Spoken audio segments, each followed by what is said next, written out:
Hello and welcome to Random Roleplay. I'm Deven of TRG Network and we back with some Rieba's Planeswalkers.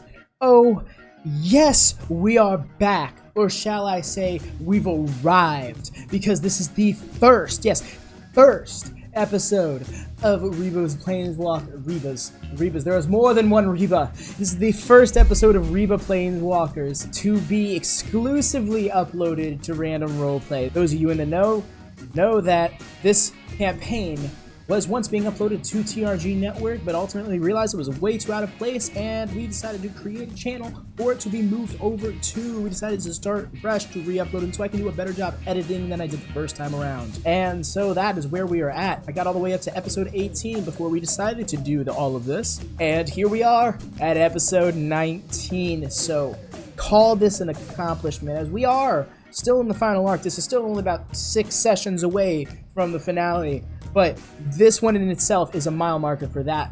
But more than that, it is a mile marker for the reasons I alluded to at the end of the previous session. Make sure to check out the post-game stuff if you don't normally do, because that has some juicy conversation in it.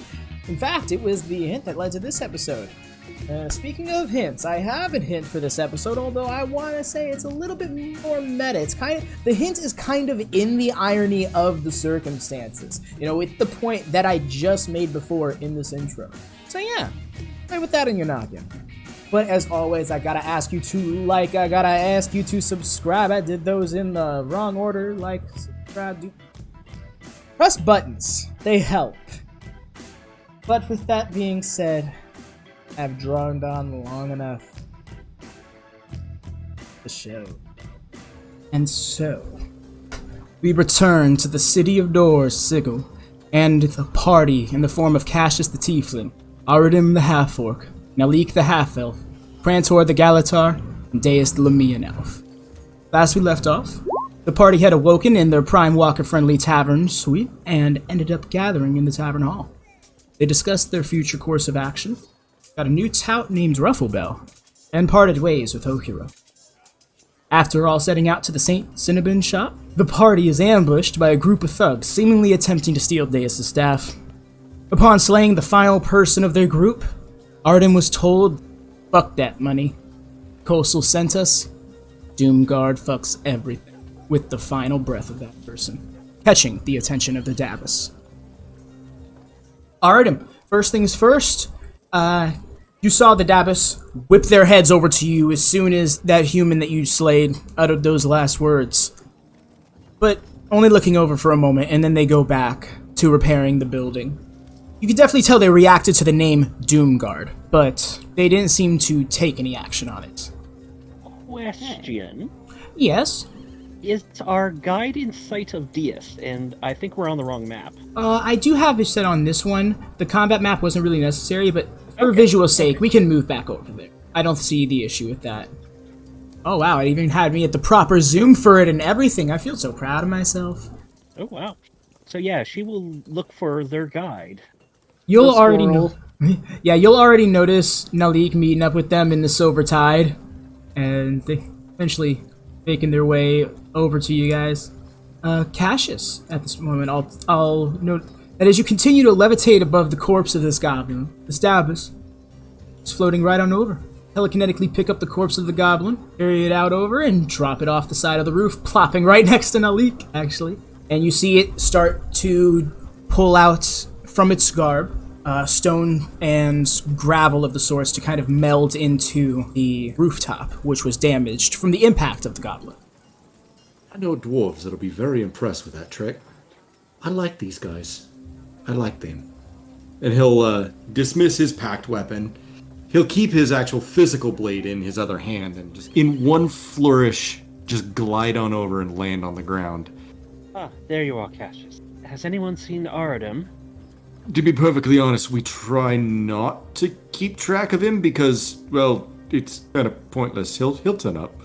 She will shout out his name. I will spare the chat for shouting for Arudim. There's Arden. Just as his third Davis is moving up to the damage from the waterfall off the side of this roof, in the light drizzle of the rain, you hear Deis call for you. Just like fucking I love how you cut out the second you started. I bet she's fucking pissed, and that's how it does it too. It cuts out when she goes, and then just all you hear in the distance are. So, are they still looking at me? No, they're... Oh, the Davos? No, they looked over to you guys momentarily. You actually realized they were looking at the person you just killed. You noticed they looked over right when the name Doomguard was mentioned. And then they quickly got back to their business in repairing the building and street. Are they reacting to the specter at all? No, not at all. Okay. I'm gonna loot the bodies first. I'm gonna loot. Hey. Just want to make sure they don't have anything important on them, like information or anything useful. Right, sure. Yeah. Should I roll an investigation check? That's exactly what you should do with that. Cool. Would it be too metagamey of me to turn and fucking ask suck the at specter? investigation. I'm sorry, what was that, Castor? Oh no, Can I? I'll let Kobold finish. No, that's... Oh fuck, I got lucky. 17 plus 1. 18. Dope. Alright, so you were investigating the one you just killed, correct? Or are you investigating the first one? Well, I mean, there's 2 corpses right in front of him, so I wanted to investigate both. I know, but which one are you doing first? The one I fucking gacked. Alright, so number 6, okay. So yeah, you're gonna get digging into him, and there's nothing spectacular. It seems to have some chump change and a few personal-looking knickknacks, but other than that, it's just their weapons and garb. What about 5? You know, yeah, let's just go off the same check. I was thinking about doing a different check, but no need. Looking into them, you'll find pretty much the same layout of stuff. However, you will find a badge that seems to have a logo on it. Oh. While they do their thing, what was that, Deis? She would actually message spell you to ask Cass to step to the other side of the guide. She suspects that he might be hired to not only just guide us, but, I don't know, put us in the right position for something like this. And message lets me send a response back, Yep. right? Yep. Basically, we have 2 tin cans messaging each other practically. I do want to specify things I've learned about it are the response has to be immediate. It's not something that can be waited for, as we've previously thought. Oh no. Cass would respond, and he would just say, "No, I think what you get, Nadia," and would move right there next to Naleek, and very casually, "Hey, you doing all right over here, Naleek?" Oh yeah, I'm alright. They didn't get me. That's good. After our last little scuffle on Excelsior. Right? At least I wasn't the one targeted. I'm sorry, Deis. All is wet. Wait, did Arudim get your staff? That's a good question. I was shouting for him. Oh, he's not coming. We should... I mean, he could also just be doing his That's thing. when Ardim's just gonna pick up the staff and start heading their way. Oh, it's as if you were just sitting there listening, waiting for us. But as you're heading their way, what you did find of note was this symbol. Ominous! Ooh, that looks itching. Where'd you find that? In the bowels of 2nd edition AD&D. For me. Oh. Yeah. I've seen prettier. I've seen this before. I just can't think of where. Ugh. But yeah, Deis will be trying to place herself between the squirrel and Cassius, and she will ask Rufflebell in Infernal, "Can you understand me, Rufflebell?" He looks up to you and Where'd he they kind of like lurches back a second, and then he looks over to Cassius really quick, and he's, "Is that you?" Where did my token go? Oh, one sec. Click My token right, fucking pooped. right click undo. Control Z. Okay. What? Arudim is so Holds- what you're saying is Arudim is so stealthy that his token even hides from the player. Gold. Yeah, no, here. Kobold, just hold. Do it. Oh, well, don't hold it. Press them at the same time. And if we don't see Arudim appear, then do it again. Well, you can hold control down. Oh, yeah, you can hold control down. Deis will keep flanking this squirrel person. If he looks like he's gonna bolt, she's gonna Ardim do comes something. over with the staff. Hell is everyone yelling about? Oh, you all right over there? Yeah, what am I you saying? looked Of course two you're all dudes. right. I got the staff back. Walks over to Deis. Here you go. Thank you. And she will literally slam it down hard into the stone. Rufflebell, darling. So you said that in common? Or what? Yep, she said that in common. Yes. She will move in front with the others keeping. Now, you were recommended to me by someone very close and someone I trust. You wouldn't happen to be double dealing us, would you? Do you want to be double deals? Okay, she's gonna try to grab at him with her tail. Okay, he doesn't resist. He's like, look, Yeah. the longer we take, the more time you're gonna be spending on me. Well, money and time. If you're thinking I set this up, no, I didn't. Good enough for you? That is good enough. Now let us move, and she will literally uncoil him. She literally used her tail as like a snake would. He didn't seem to be all that threatened by it. You could tell he's been down this alley before. Okay, that's what she was hoping. Quite literally and figuratively. Yeah, she was hoping he wouldn't start squirming like a worm, but... Alright, I suggest we carry on. Crantor, do you need healing? No, I'll be fine. Very well. I suggest we move on. If they've done things this quickly, we best carry on. Just looks at Naleek. Are you alright? Yeah, I'm good. They didn't even touch me. He'll grunt approvingly. Alrighty, and you guys, it's over to the big one now. Find a red dot. Arudim, I will ping it. can you use an arrow? Because this is a big map. Yeah. This is intense. Where's Waldo in D&D? Okay. Sending out an all-player beacon. Uh-oh, I saw it move.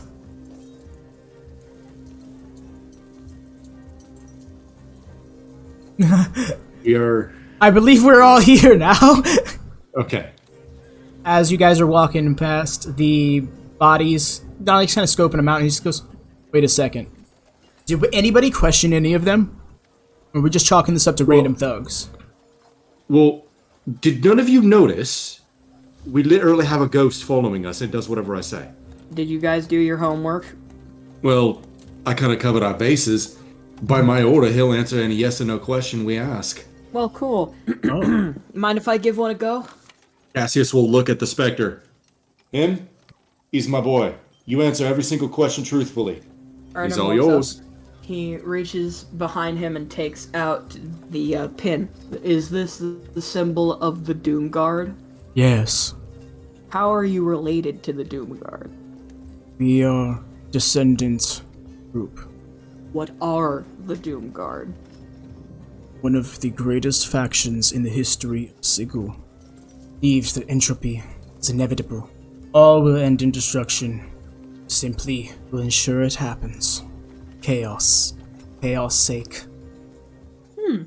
It's this look on Ardim's face like, predictable anarchist assholes. Got it. Vector continues to float.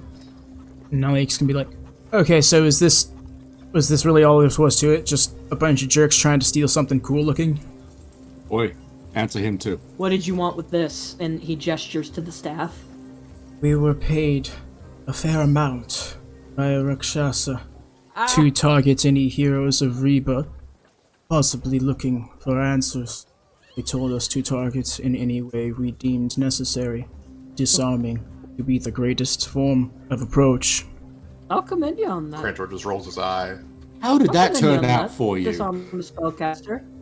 Look, he's dead. Give him a break. He's not just dead, he's bound to me until I decide to go to sleep for the night. Let me ask you one more thing, and I think I'm personally satisfied. Why are the locals, and he gestures to whatever they're called, the fucking floaty Hoovian-looking guys, Yeah, them. the Dr. Seuss-looking motherfuckers? The Dr. Seuss looking motherfucker. I'm not gonna say the name. Why do they seem so interested in the Doom Guard? The 15 main factions, long ago, after the faction war, were cast away from Sigil by the Lady of Pain. Sorry, that was out of character. Like, ha, get fucked. The Yeah, Doom Diaz Guard. kind of has a guilty look on her face. Like, oh yeah, I forgot to mention something. This was many millennia ago, and the descendants of the Doom Guard have since returned to the city in a smaller and less impactful capacity. The lady occasionally flays our members, but deters us not. Everything will end. Blah, blah, blah. Alright. So, who's your boss, and where do you operate? We operate in Undersigil. There is no definitive leader of the Doomguard.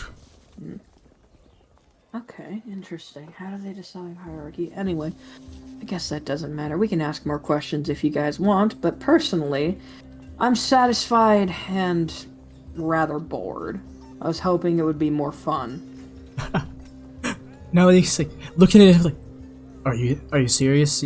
Talking to a dead person you figured would be fun. I thought the fight would be fun, and now I just feel robbed. What? You know what? Why don't you go pick a fight on these streets? It seems like it's so easy. That's a joke. That's a joke, Arudim. Don't do it. Yeah. Just like he looks at him like, first of all, do you think I'm that stupid? Second of all, I'm not that stupid. First of all, do you think I'm that stupid? Second of all, I'm not that stupid. I love it. Yeah, there's something I kind of forgot, given the hangover, to mention to you boys. And that is? Don't disturb, interrupt, or touch the floaty people. They're called the Deis. To do so kind of brings the Lady of Pain's punishment, disintegration, or banishment to a demi-plane, which you never return. Instantly, usually. I kind of forgot. No, it's cool. They didn't do anything to me, so we're fine. They won't. They will never interact unless provoked, and that I've heard. Yeah. Also, if you see a tall lady with kind of spiky coat, turn the other way. Just don't keep going. Turn around. Go the other way. Yeah, you mentioned that story. before. Is that this whole lady? And at this point, you guys have noticed that people in your general vicinity are like getting the fuck away from you. The streets have almost cleared in the nearby few blocks. People have gone inside buildings and shit. People have turned their backs, walked away. The balcony that was near you guys is empty, when it previously had several people sitting out on tables and such. We need to move now.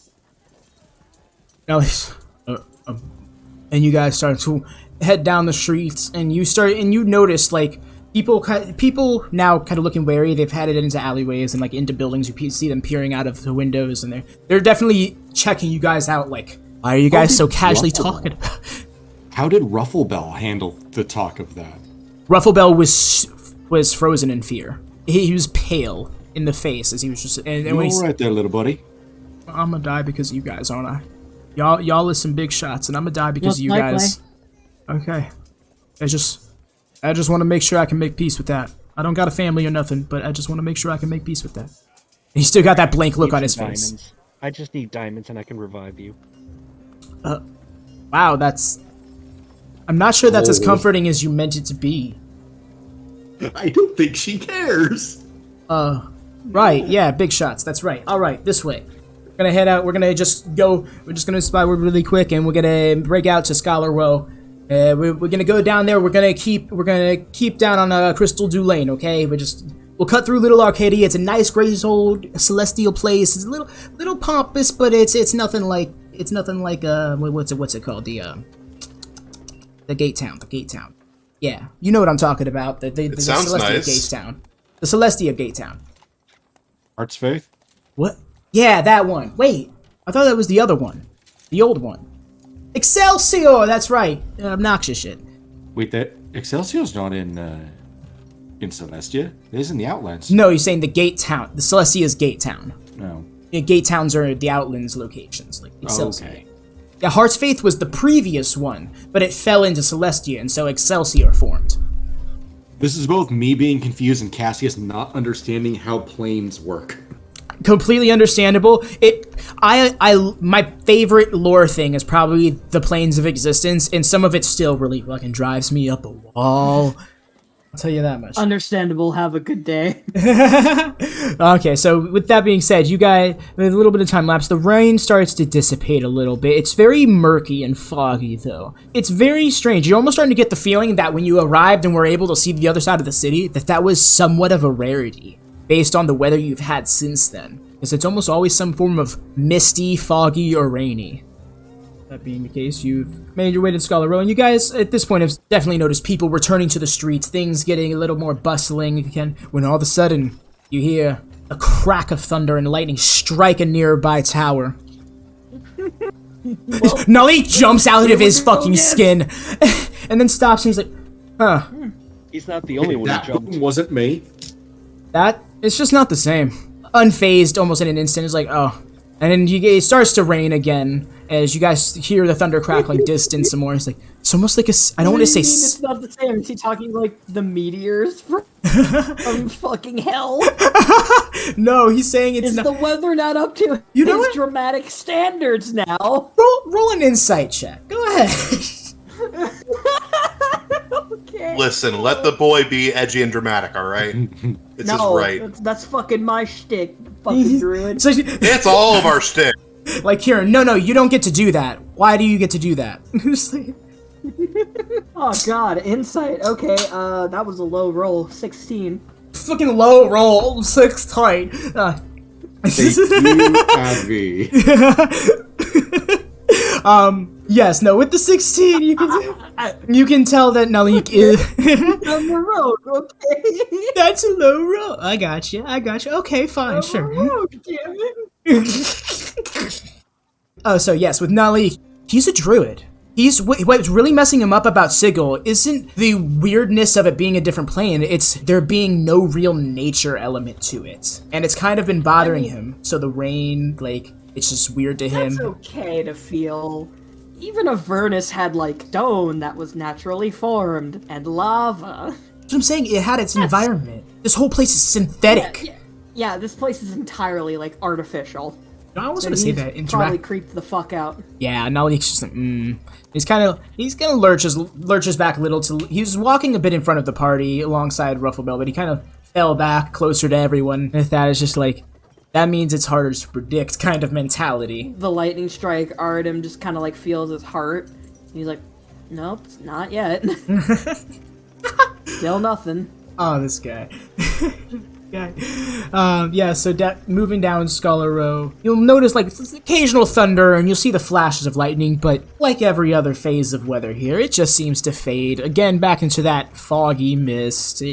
Very humid, very yucky. Feel like everybody's experienced a humid enough rainy day to know what I'm trying to express here. But, Oh god. but even through the fog, moving forward, you guys, we're going to start to pass by a colossal blue marble structure. It seems to be edged in onyx. Paying a little more close attention, there are turquoise, sparkling windows across its layout.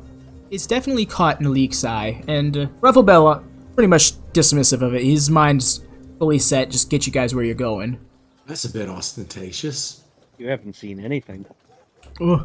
And Rufflebell kind of looks up. Oh yeah, that Hall of Information. You want to know something, go there. Just kind of dismissively. irony on that Arudim one. just, like, looks at everybody. This all-knowing better be not just this, but worse. No, you kind of just looking at it, like, sweat drop intensifies. He's just, oh man, please don't tell me I just dragged everybody to the center of the multiverse for nothing. It's alright, Naleek. If you dragged us to the center of the multiverse for then nothing, well, at least you did it with friends. Oh, Cassius, that's very nice, man. Absolutely. I really want to be, like, the hell of a boss Blitz in this situation. Where it's like, Which oh part? yeah, it's totally fine, but, and I pull him for a close hug, but if you ever pull this shit again, I will fuck you. Okay, alright, let's move on. I imagine. Oh my god. I imagine Cassius said his piece to Naleek, and Naleek was like, you know what? That's really nice. And then Crantor just like, absolutely. And he just kind of, Naleek just narrows his eyes, looks up at Crantor, just like, yeah, sure. And Crantor, as soon as he heard that from Arudim, just pushed him ever so slightly away from Naleek. That was a joke. Push It was a joke. away. It was a joke. I didn't say it in character. No, And no. Crantor knows better than to put his hand on Arudim, alright? You must say it's in character. Now it's in character. Now it's canon. As they pass the Hall of Information, Deis will kind of glance at it and wonder, kind of a insightful look on her face. He's like, what? You're looking interested. You guys trying to make a detour? I thought you were trying to go to that cinnamon shop. Oh yes, I definitely have to swing by here at some point. There's usually something of note. But yes, definitely you need to try real coffee first, and I need some. Well, no more delays. I say we head over to that cinnamon shop. Because I was promised baked goods, and I want my baked goods. You know what? I can get behind that. Let's go. Yeah, you all have Seems like fire a waste resistance. of time, correct? but okay. Baked goods are never a waste of time. Hey, Arudim. You didn't get a vacation in Celestia. Let's make it up to you here. I don't take vacations. That's what Well, you were you calling do it. now. That's what you called our trip to Celestia. And oh no. I just completely jumped out of the game by holding Alt and then pressing left. Really? Yes. Somehow. Yeah, That was you back. hilarious. Yeah, I'm still loading in. I'm waiting for the music to start up. Oh, with this big map and everything. That's a big oof. Let's see if the music will start up for me. But oh yes, trust me. Arudim, you have heat resistance, correct? Yes, I do. Oh, perfect. Then you won't die from this. I immediately put 30 feet between us. Hey, Arudim, where you going? You literally took a fireball from Grandma. Yeah, when I was under the influence of the plane and I was insane. Yeah, but you still took a fireball to the face. Still hurt. Don't worry, I plan to get I the can icing feel ones. pain. It's just, dulled because of the nerves being mostly dead. Don't worry, I'm going to get the ones with icing. It'll make sure you don't die of heart attack from it. What the hell kind of food do you find enjoyable to ingest? All of it? Come on, Why? you knew that one. Should have expected that. You've seen her eat. I meant why food that can kill you. Only if you don't have Novelty? This is why I will never understand the rich. Yes, the mist lingers as you guys continue to stroll. You eventually bend around Scholar Row, and he's like, alright, now we're on Crystal Dew Lane. And the streets look no different. And there are no street signs anywhere. Somehow, this squirrel folk just knows this city, but there's no indication of its layout whatsoever. It gotta be a thing where you just figure it out as you live here. Provided you live long enough. Oh yeah, it's definitely a Cager thing. Noted. Oh, Signs might be helpful, though. Cager, Sigillian, depends on your real take. People call themselves Cages here because they pride the fact that they live here, whereas other people, they end up getting trapped here. And they aspire to come here and all that other cockamamie bullshit. Yes, there are some leatherheads who think this is the piece de resistance, as they say. Oh, I take it you're familiar with the lay of the land a bit, eh? This is my second trip. Alright, it looks like you picked up some neat details on your way through your first one. Wow, this school is something else. And you guys are walking by, and sure enough, it's pretty much impossible to ignore it, thanks to the brilliant hues of its stuccoed walls. I believe that's how that word's One that pronounced. got mentioned to her. Stucco. about- Stuccoed, yeah. And almost indescribable shapes is all I could come across for it, but I imagine that it's like one of those walls that is almost designed roughly like a great, like glacier side, if you know what I mean, like almost shattered glass. Polyhedral. Yeah, but yes, you see the walls eventually they rise to be spiked and bladed at the top. It seems to be very well defined, very hard to get over should you not be a flying creature. Roughly 30 feet How up about or a so. jumping creature? Can you jump over 30 feet high? I have my ring of jumping. What does it do? It triples your jump speed or doubles it? I believe it triples it. Alright, and let's see here. Your standing high jump would be 3 plus your strength modifier halved. So that would be 4. Okay, so you can jump 12 feet high without moving or anything, but like a running high jump would be 24 feet. So, not Well, quite. there you go. I'd hit the wall. Anyone else hearing the Superman theme in their head? Oh, just wait. I almost want to imagine Deis' eyes also hurt from looking at the walls of this structure. She is Random nonsense modern art. she is physically grimacing from this because she knows this is the place where he wants to go. Yeah. Oh God. my gosh. It hurts her. She's from Rieva. It hurts. Looking at this wall, it reminds me of this one time Lucy found us some mushrooms to eat. Yeah, I don't trust mushrooms in the wild no more. Oh, And this yeah. is why. Some of them are very fun. You have a really strange definition of fun, Crantor. Sounds You've like seen someone what I had a do bad for fun. trip. He does. Raise a good point. Do you have any idea how much money some of those mushrooms are worth to the right people in the black market? We traded them for very cheap, actually, so I didn't know that. This Ooh, is why buddy, I you haven't- got scammed hard. We don't really use money in my tribe. We're nomads. We found some and we're trading them for supplies. Yeah, but money gets you more things. I don't know who to visit first, Crantor's people or yours, Ardim's. Trust me, you don't want to see mine. No, that's exactly why I want to see yours, because I will improve it. I think they'll be up to your refined standards, and he just walks in. But you're walking it. You're going into this place? I assume that's why we're here. No, you guys are heading to the St. Cinnabon shop. You guys are just kind of passing by. Isn't this the sweet shop or whatever? Not quite there, buddy. What is this then? Cool. A headache?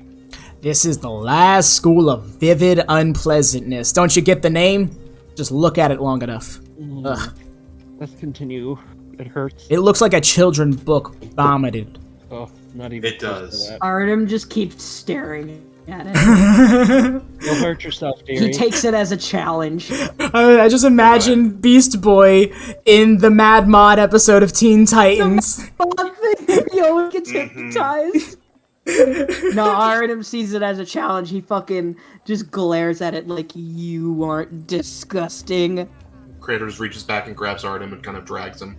He accepts this. Come on, buddy. You guys continue about your way.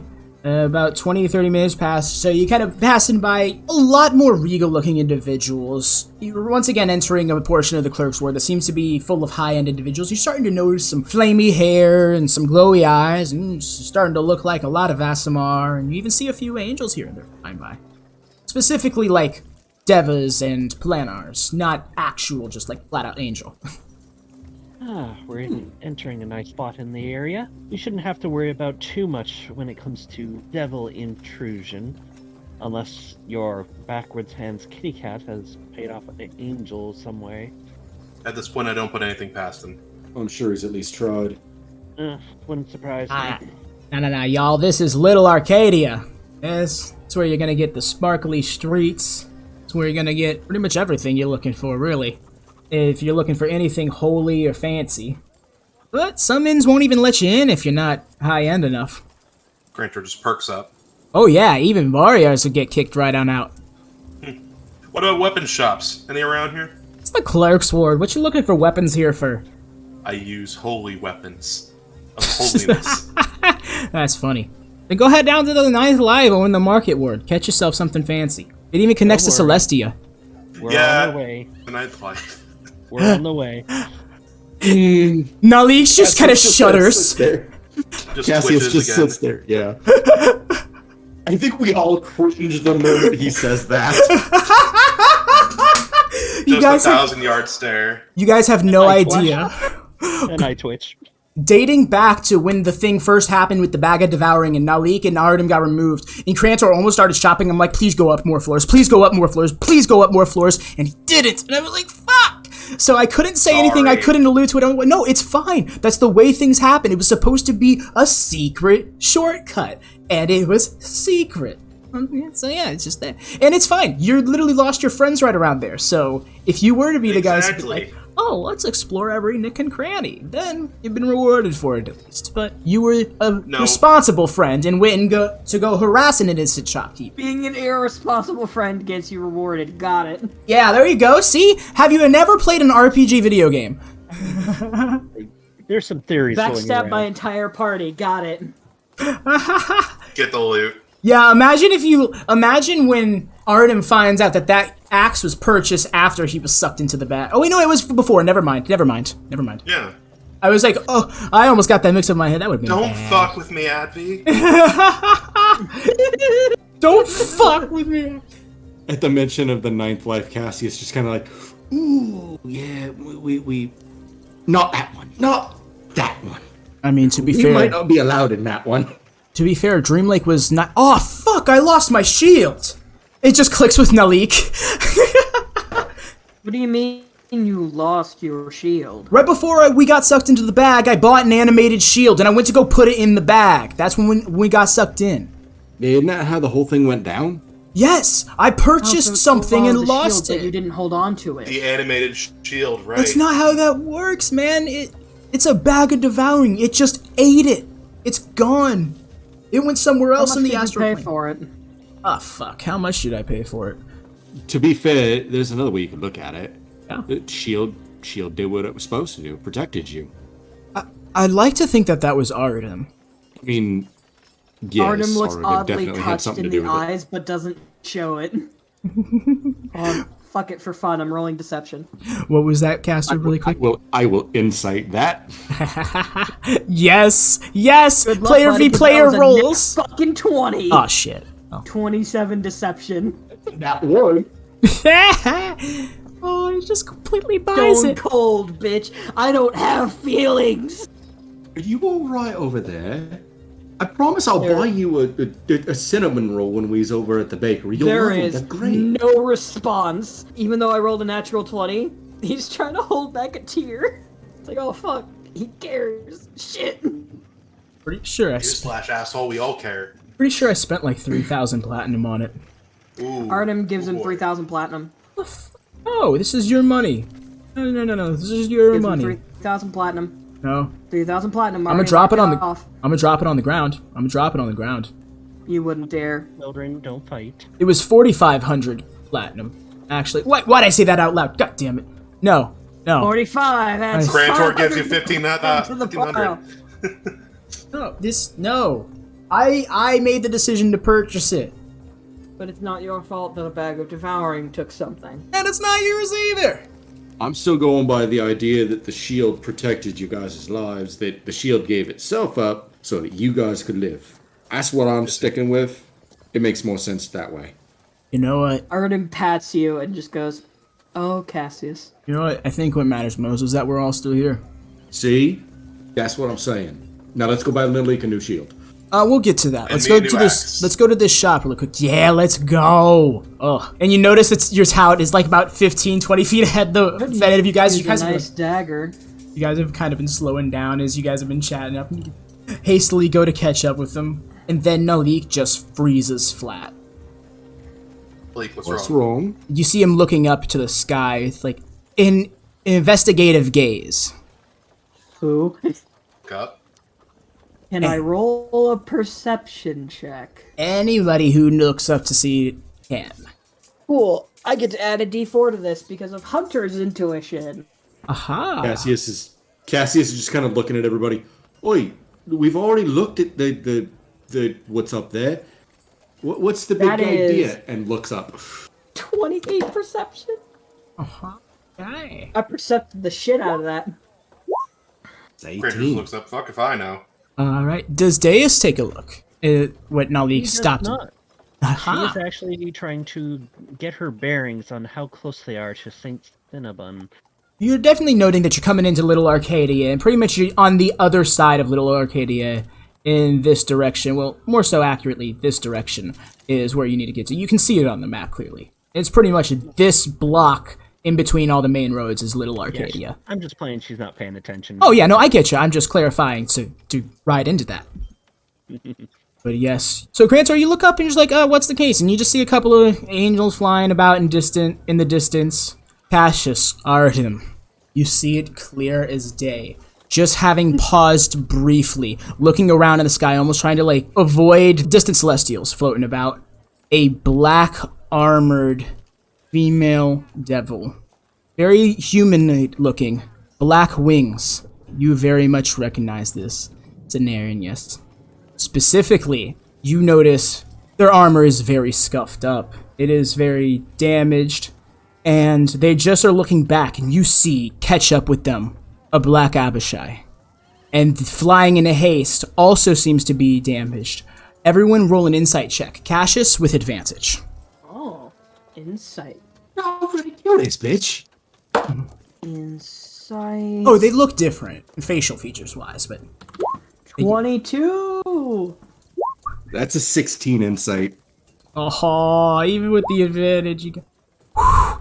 Still, I mean, everyone passed it. It's just like, aw, yes, you said advantage. I swear to God, I've killed this bitch before. This is definitely a different Aaron. Yes, I will just give you that with the insight check.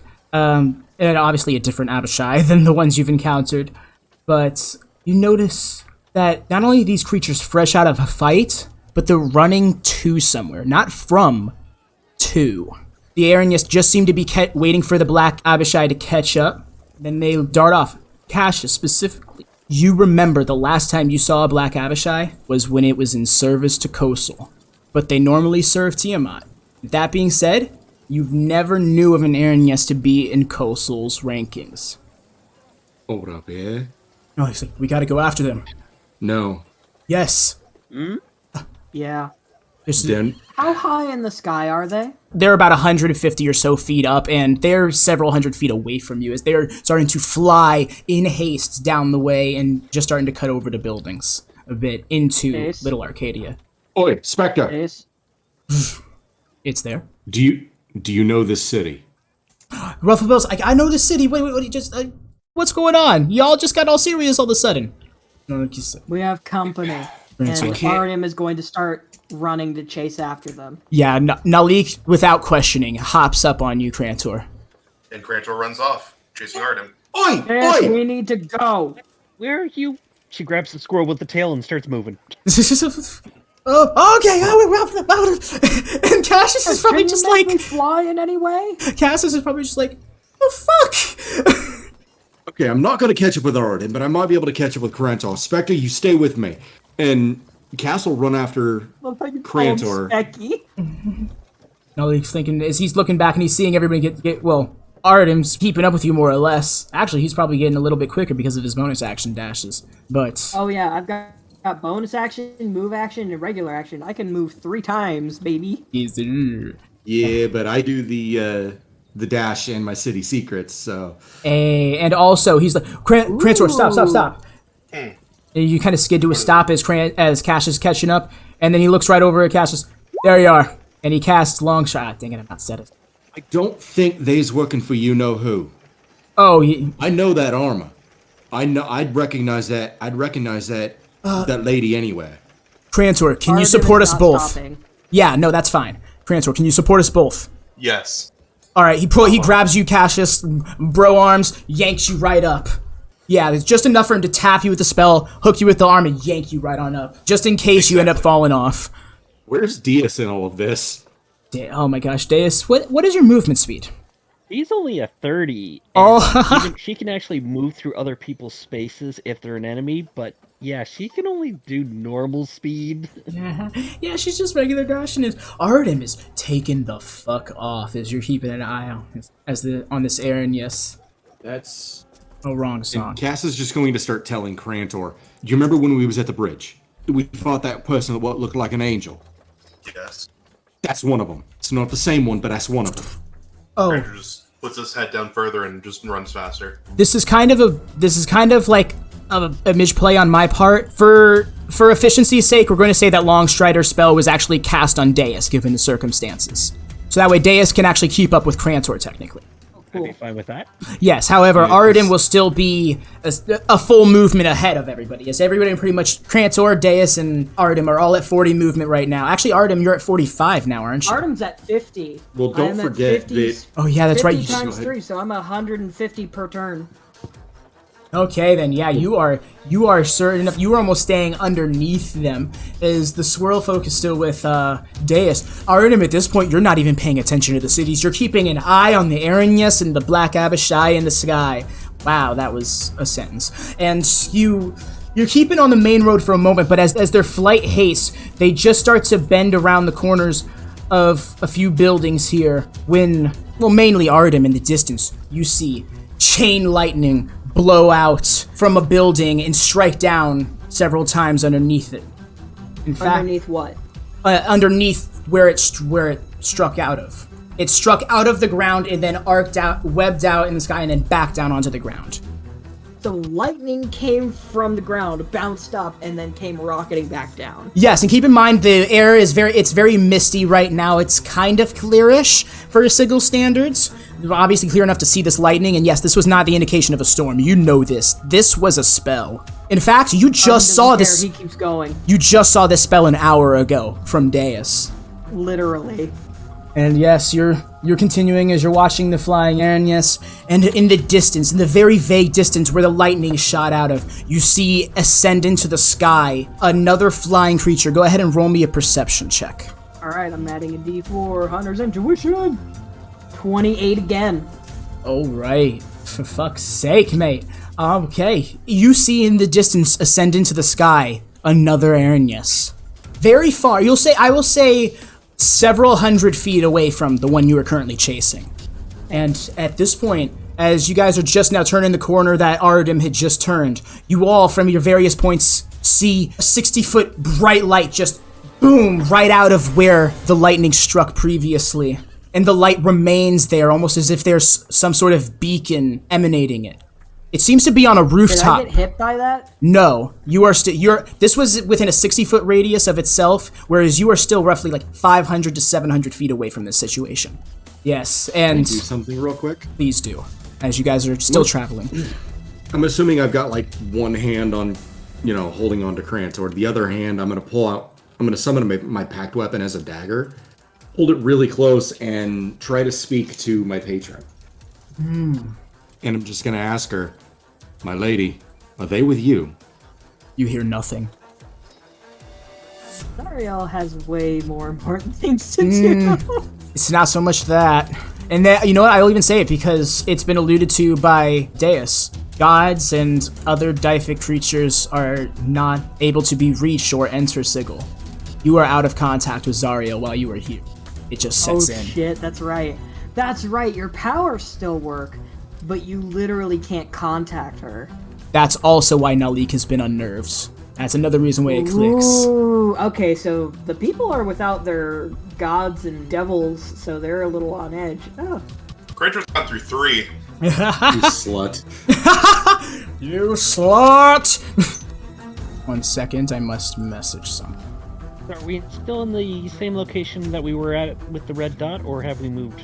Yeah, you know what? Yeah, I have not been keeping track of it much, but yes. You're continuing on at this point. I will say the party will pretty much be not Arudim, because he's the only one kind of soloing it. As you're approaching, you're continuing on.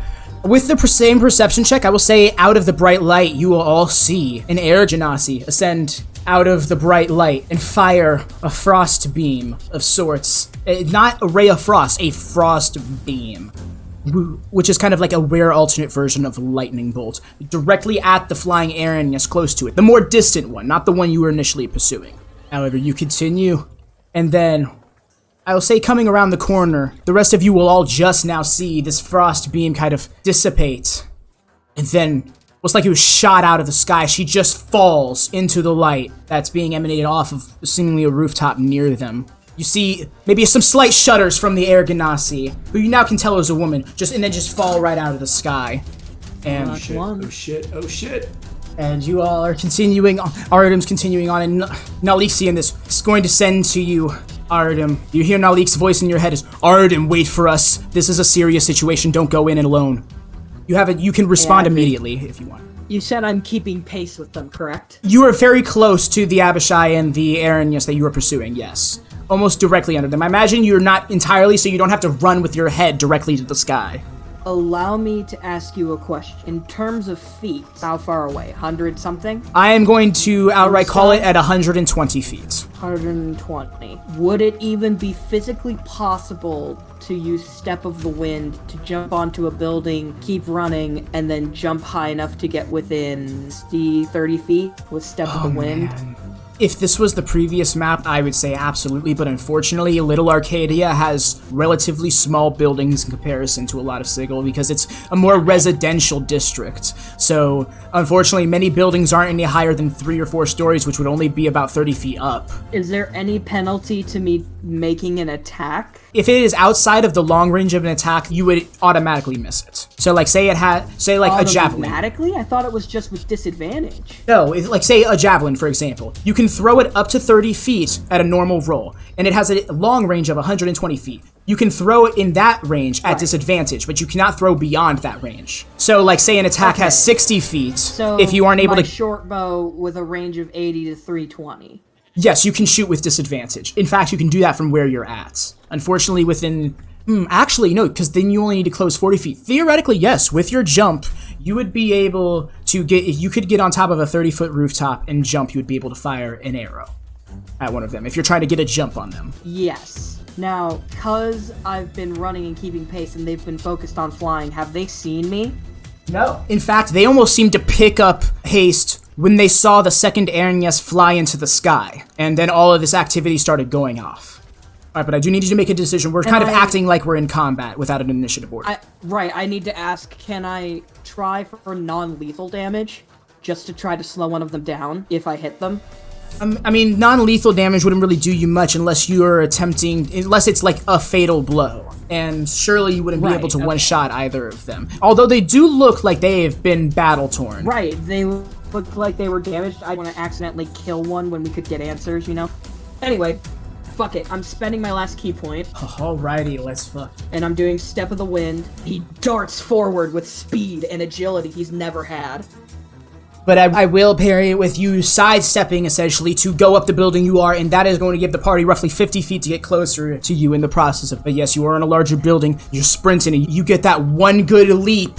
Draw that bow, go ahead and roll me an attack. Which one are you attacking, the Aranyes or the Black Abishai? The Black Abishai. Very well. Those things are so fucking sneaky, I don't trust that. I want to get this one good. Come on, don't fuck me. That might have fucked me. 20. 20 will hit. I don't need to look at its character sheet to know that.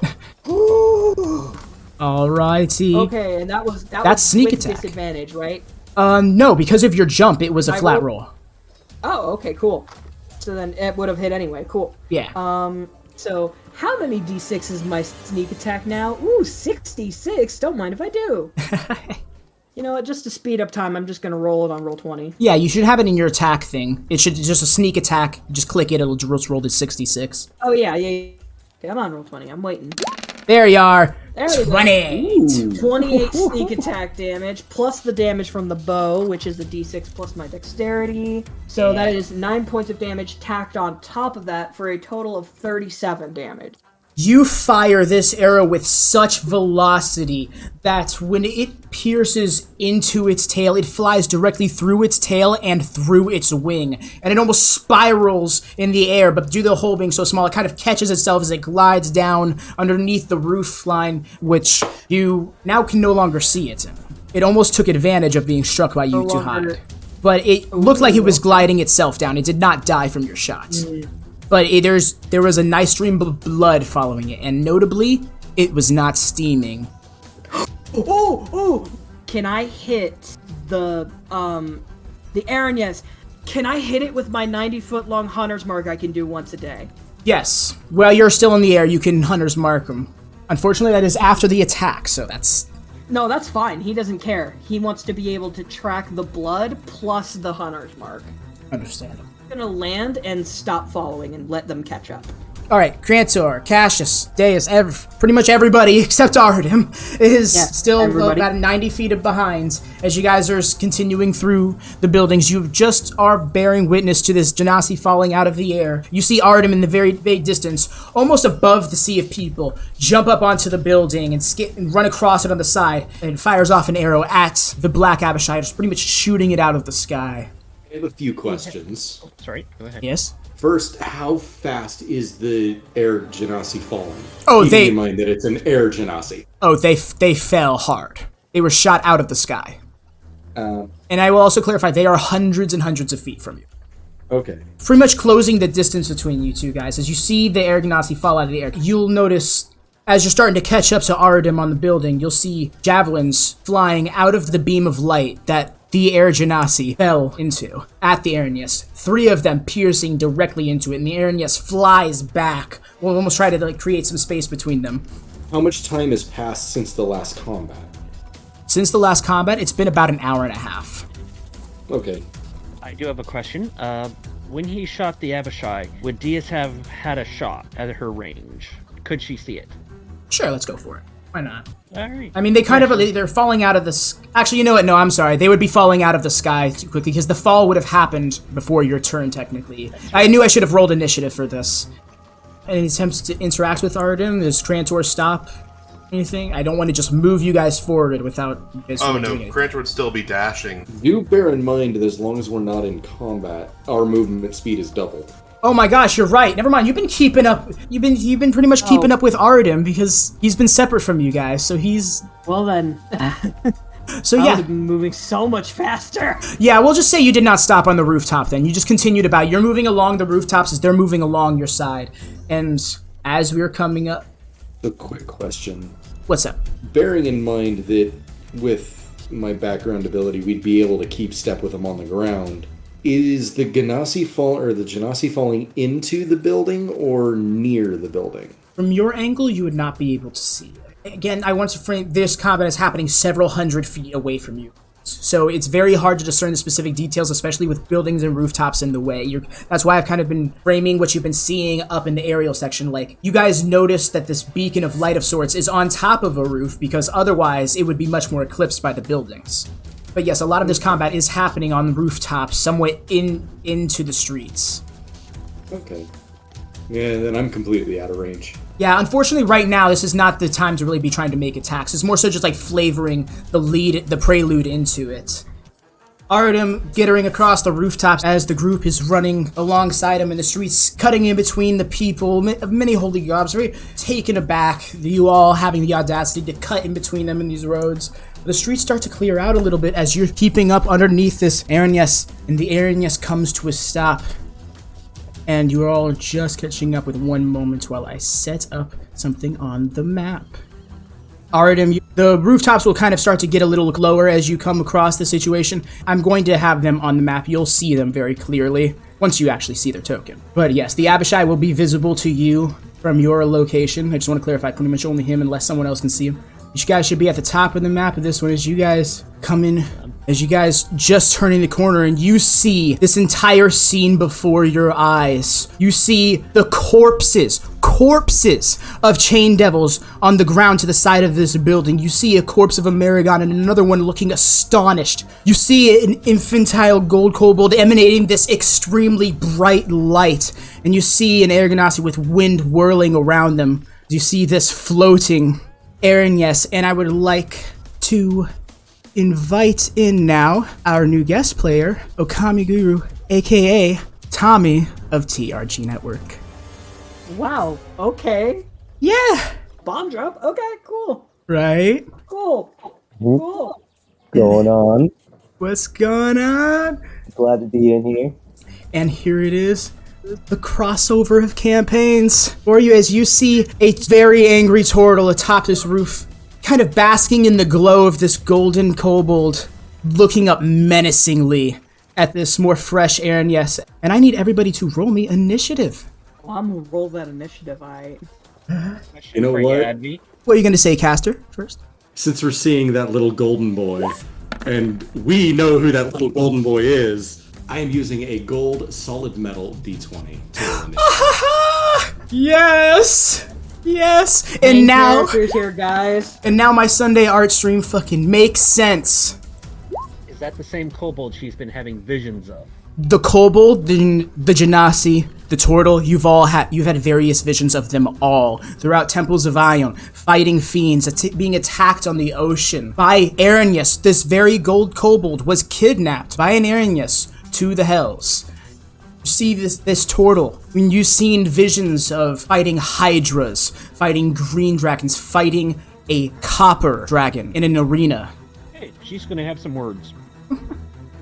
Yeah, so it's initiative. All right. So we're gonna get right into the combat, and of course, the one on the top of the initiative list, not surprising to me, Dontu, you're up, my lad. Oh, big turtle man. This chain devil's still up here, and so is this other dude right next to my friend Tuscan, isn't he? Yes, sir. You see the Aranyes flying, very clearly trying to keep their distance from you, despite you yelling out, and what you all heard just coming around was, "Why don't you come down and fight me?" Oh, don't worry. I can make that happen for you, buddy. I'm gonna make my way over to this guy that's standing next to my friend Tuscan and swing my axe at him. Oh, 13, gotcha. Let's go. Alright, so that's gonna be 7 plus 14. That's going to definitely hit. This lad is not looking too good. Tuscan's kind of singed him with some radiance, so he's not looking too hot. 20 for damage. 20 for okay, how do you do this? Just, Oh, fuck. I'll take him at the feet, let him walk away in pain, let him crawl away in pain. Crawls away, desperately trying to escape, despite the fact that Marigon are mindless warriors and always fight to the death, tries to crawl away in fear before bleeding out and falling limp. And that once again, Dantu will look up at the Aaron nest, right? Yeah, Aaron, yes. Either way, he's gonna look back up at the thing and says, "Your numbers are dwindling, when are you gonna come down here?" And at this point, like, you just notice as you killed these people, you notice this group of individuals just kind of crowding up when you turn around to say that to the Aaron, yes. Almost like puffs his chest out, which you guys now notice is a male Aaron, yes. You can see from your distance. The one that is being antagonized by the turtle. You still have another attack, right? I'm pretty sure I used all my movement speed. Gotcha. Javelin's probably too far. Wait, you can huck it at disadvantage. Since when has that stopped you? I'm good, I'll pass on that. Alright, you got it then. That'll be Dantu's turn. Deis, we now come to you as you guys are all... Oh, wait, 1 second. I have not been zoomed in on the map at all. Oh my gosh, I'm so bad. Also, I think Crantor's initiative was higher. Where's Crantor? Oh, 25! I'm sorry. Damn, Dantu's was a 23. Crantor should have actually gone first. Crantor should have whipped. It's fine. Next turn. No, you're doing it. You're doing your turn now. Okay. I was just gonna say, like, next turn we do it. Okay. No, it's the start of the combat, technically. Right. So, do we see from where we are what's going on up there? Yes. It's a bit far away. 1 second. I'm going to actually make these auras visible to players. This is the glow from Tuscan. You guys know who fucking is. From this unknown gold kobold. But yes, I just want to clarify for the map because I actually did not have it in sake. Dantu was located right about here looking up at the Aranyas before he went over and killed off this lad. And from there, we're going to move on over to Crantor's turn. Crantor has a 25, Dantu has a 23, just for clarity's sake. That was my B. Okay. So I still have Cassius and Naleek on my back. Yes, you do. So, does that encumber me in any way? Not at all. Slow me down? Okay. Not at all. You can withstand their weight and what they're carrying. Right. You a steed. But can I withstand their emotional weight? Probably not. No one can bear that burden. Will go up to the second Aranyas with them still on his back. Go here, because that's where his full movement is. Let me do something for you. Is their nameplate visible? Yes, it should be. Their nameplate has their height in them. They are 80 feet up. Gotcha. Okay. In that case, Crantor is going to... I want to clarify, while you come up to them, you see this chain devil right here on the ground hastily picking up chains. That's a thing. It says 120 feet up. Alright. Crantor is going to do a guiding bolt. Hit it up. 16 plus 8, so that is a 24 to hit. That will hit. 46, huh? I'll roll that. Alright. Oh, that's so salty. Do you not have your dice with you? Oh, I do. For multiples, you trust. Oh, okay, I feel that. Once you get more dice, though, trust me, you're gonna love the feeling of rolling like 8 dice at once. It just sounds so nice. It feels so nice. Absolutely. It makes a difference. It really does. I mean, granted, gathering up all the dice is a bitch. Literally on Tuesday, when doing this very combat with that Frostbeam, I'm like, fuck that. I'm not gathering up 8d6. You know what it is. Click, click. Right.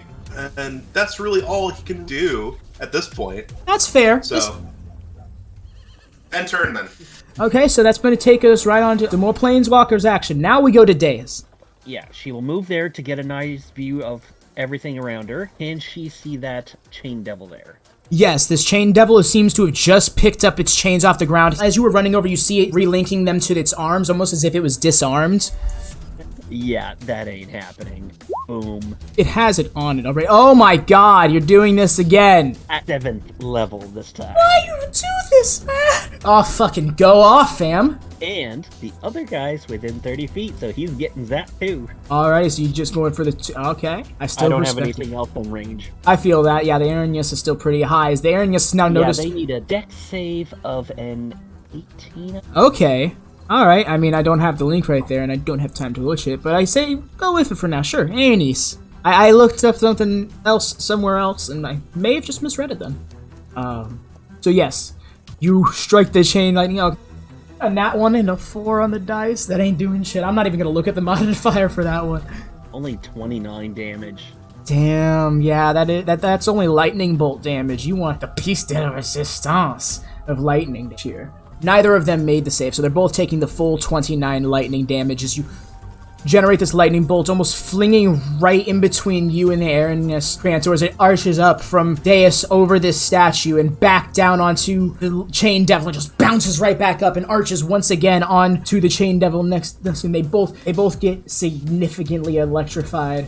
They both kind of fall kneeling. The one who's just rearmed themselves on the ground is shivering in place. Like the chains made it worse for them, even though they're both wearing chains. Just for some reason, he got it worse. As free action, she will shout out as loud as she can, "Kobold, we need to talk!" And she'll wave her tail. Oh, and she, as a free action, she would let go of the guide. She would not drag him. Oh yeah, I imagined you did that right at the beginning. Like, before combat started. Poor guy. And I will be done. Alright, then that brings us to Cassius, and then after that will be Arudim. I should start doing that more, saying the turn after, so people can prepare. Above game, I am very dry in the way of resources, but I have one thing left, and we're gonna use it to go really, really big. Cassius will dismount, walk into this circle, drawing his sword. The packed dagger in his hand extends into the full long sword. His gaze fixes with the Arrhynius, and in Infernal, "They who dwell below have cried." He'll raise his blade and point it straight at the Arrhynius. "Let the screams echo in your empty soul!" As a wreath of red mist begins to form around his feet. Skeletal claws begin to grasp at his legs and then disappear into mist. Here we As are. he casts Call of the Sticks at 5th level. Yes. It is Spirit Shroud, and I am going to choose Radiant damage. Beautiful. Now, any creature within 10 feet of me takes an extra 2d8 damage anytime I make an attack. And it specifies on the spell, any attack. And guess what is an attack? I don't know, would it be a blast of some sort, perhaps of the Eldritch variety? The Eldritch In variety, fact, yes. Would be a blast of the Eldritch variety, but you'll notice that his Pact Blade doesn't have that same translucent teal blue that it's always had. Almost kind of like ink through water, it starts at the hilt and extends down the blade as it becomes red like the river Styx. I love the sweet, sweet flavor. It's so tasty. We're making that Eldritch Blast. Oh, All three The at this moles. Arrhynius, 80 feet up. Okay, I'm going to assume that we'll start with the lowest one at a 12 does not hit. no, I do not think so. He flings up and they're just now alerted from Crantor's attack, from the Crantor's guiding bolt. And, they almost feel the force coming their way. They just barely sway it. Roll the next. Is You it sure they had 18? advantage on the next hit because of Guiding Bolt? Roll again for that attack. Oh, yes, I will roll again. Good call out. Thank you, Astro. Well, that'll turn it into a soft 20. All right, that's gonna be a hit. The second one is a 28 to hit, I should and the take third this. one is an 18 to hit. That just hits. Now, she is 80 feet up, lucky for her, but yeah, that's 3d10 plus 15. A total of 34 force damage. Hell yes. And the first blast catches, they're just giving you the perfect open for each one. You catch them with the first one and it volleys them into the second and third. You deal significant blows. Number 2, okay, that's significant blow. You see some of their armor dent and even pieces fall off at you. And he's now taking much attention to you all, but still a slight hint of confusion on this Arrhynius' face as it's trying to tell who you guys are. Is there anything else I want to be cheesy. you would like to do with Just your go, turn? Your worst nightmare. Oh my gosh. But yes, Castor, is there anything else you would like to do with your turn? He still has his Pact Blade pointed right at this Arrhynius. In Infernal, get down here and explain yourself. In Infernal, almost like surprise raising on his face. And then squints. He's like, I answer to no one under Zariel. Deis, you understood this. And, alright, I believe if that is Cassius' turn, on to Arudim we move. How much movement will it take me to get off of this roof? Where are you trying to go first things first? The drop would be 20 feet, so pretty much your full movement to get right in front of there, off the roof. because of the drop. All 50 of my feet? Oh, 40. I'm sorry. I keep thinking your movement speed's 40, so it would take 40 feet to get here or here because it would be a 20-foot drop from the roof. Oh, well, it'll actually be more than that with the 30. Because yeah, so it'd be 30 to the edge of the roof, and then the rooftop is 20 feet tall. The edge of it is 25, but I obviously did not have time to label all of the height stamps for the buildings this time around. Okay. I'm gonna get down to ground level then. Alright, let's see. I'm gonna bonus action dash. Yeah, I'm gonna go here. Is this like a wall blocking? No, it's more so like a little sign hanging out off the top of the roof, off a Okay. pole. So I'm gonna move here close to the building, and because I bonus action used a cunning action, I'm gonna Graves from the Bolt this chain devil. Oh man, you're... Artem's gonna rush, and in Orcish he's going to say, "I've killed and wish to kill more of your kind. You're a worthy fight!" And he starts dashing forward excitedly, and he throws the punch. A spectral version of himself, black, covered in shadows, rushes forward and wombo combos this devil. Roll me! With- Oh, that damage. I love this. Cause that was a natural 20 on bolts from the grave. Dear God. Crit That was Master. a natural 20. Crit Master Kobold. Crit Master Kobold is fucking right. Arudim, roll me 12d6 necrotic damage as you run just underneath the awning of this light emanating off of the rooftop. Just underneath where the rooftop cuts it off from you. You now enter the shadow. You almost nega punch him. Yeah, basically. 40 damage, 40 necrotic damage. You know what? Normally, there would be something left here in Sickle. But this punch just comes out and strikes the Chain Devil clear across its cheek. It phases into it and melds around its body. It wreathes the Chain Devil, wreathes into a tiny little ball, and nothing. I hit this fucker like Dragon Ball Super. You almost hear... I time stopped and punched a hole in his heart. Like, jeez. You hear Ruffabo's like, damn, you probably knocked him to some other prime world. Hopefully, if he is alive somewhere else, he can think about what he's done. So yeah, it's gonna do And some I'm acts. going to use my action to dash as well. That's fucking right. Because Bolts from the Grave is an action. It's a part of the cutting action, yeah. So I'm gonna climb this building. Yeah, you are. How much movement would it be for me to climb this building? We'll go another 20 feet for this one. This building is at a higher s- elevation, so it's 20 feet to this ledge. The corner stop is 25. 25, 30. One lower. There we go. Yeah. 30. Corpse is just dangling And off. I'm gonna look over to the kobold and the turtle and say, "Don't worry, he's fine." For some reason, he's obsessed with his grandmother, Zariel. And you'll see He's a good guy, though. Trust me. the kobold just kind of looks over to you, then he almost takes a stance. He's like, and then kind of confused looked at you, having no idea what you're talking about. Even Dantu in a rage looks over in confusion, like even in his fighting stance, just kind of stops for a sec, turns his head slightly at him. Hell, What's going on? even I was like, Or, what?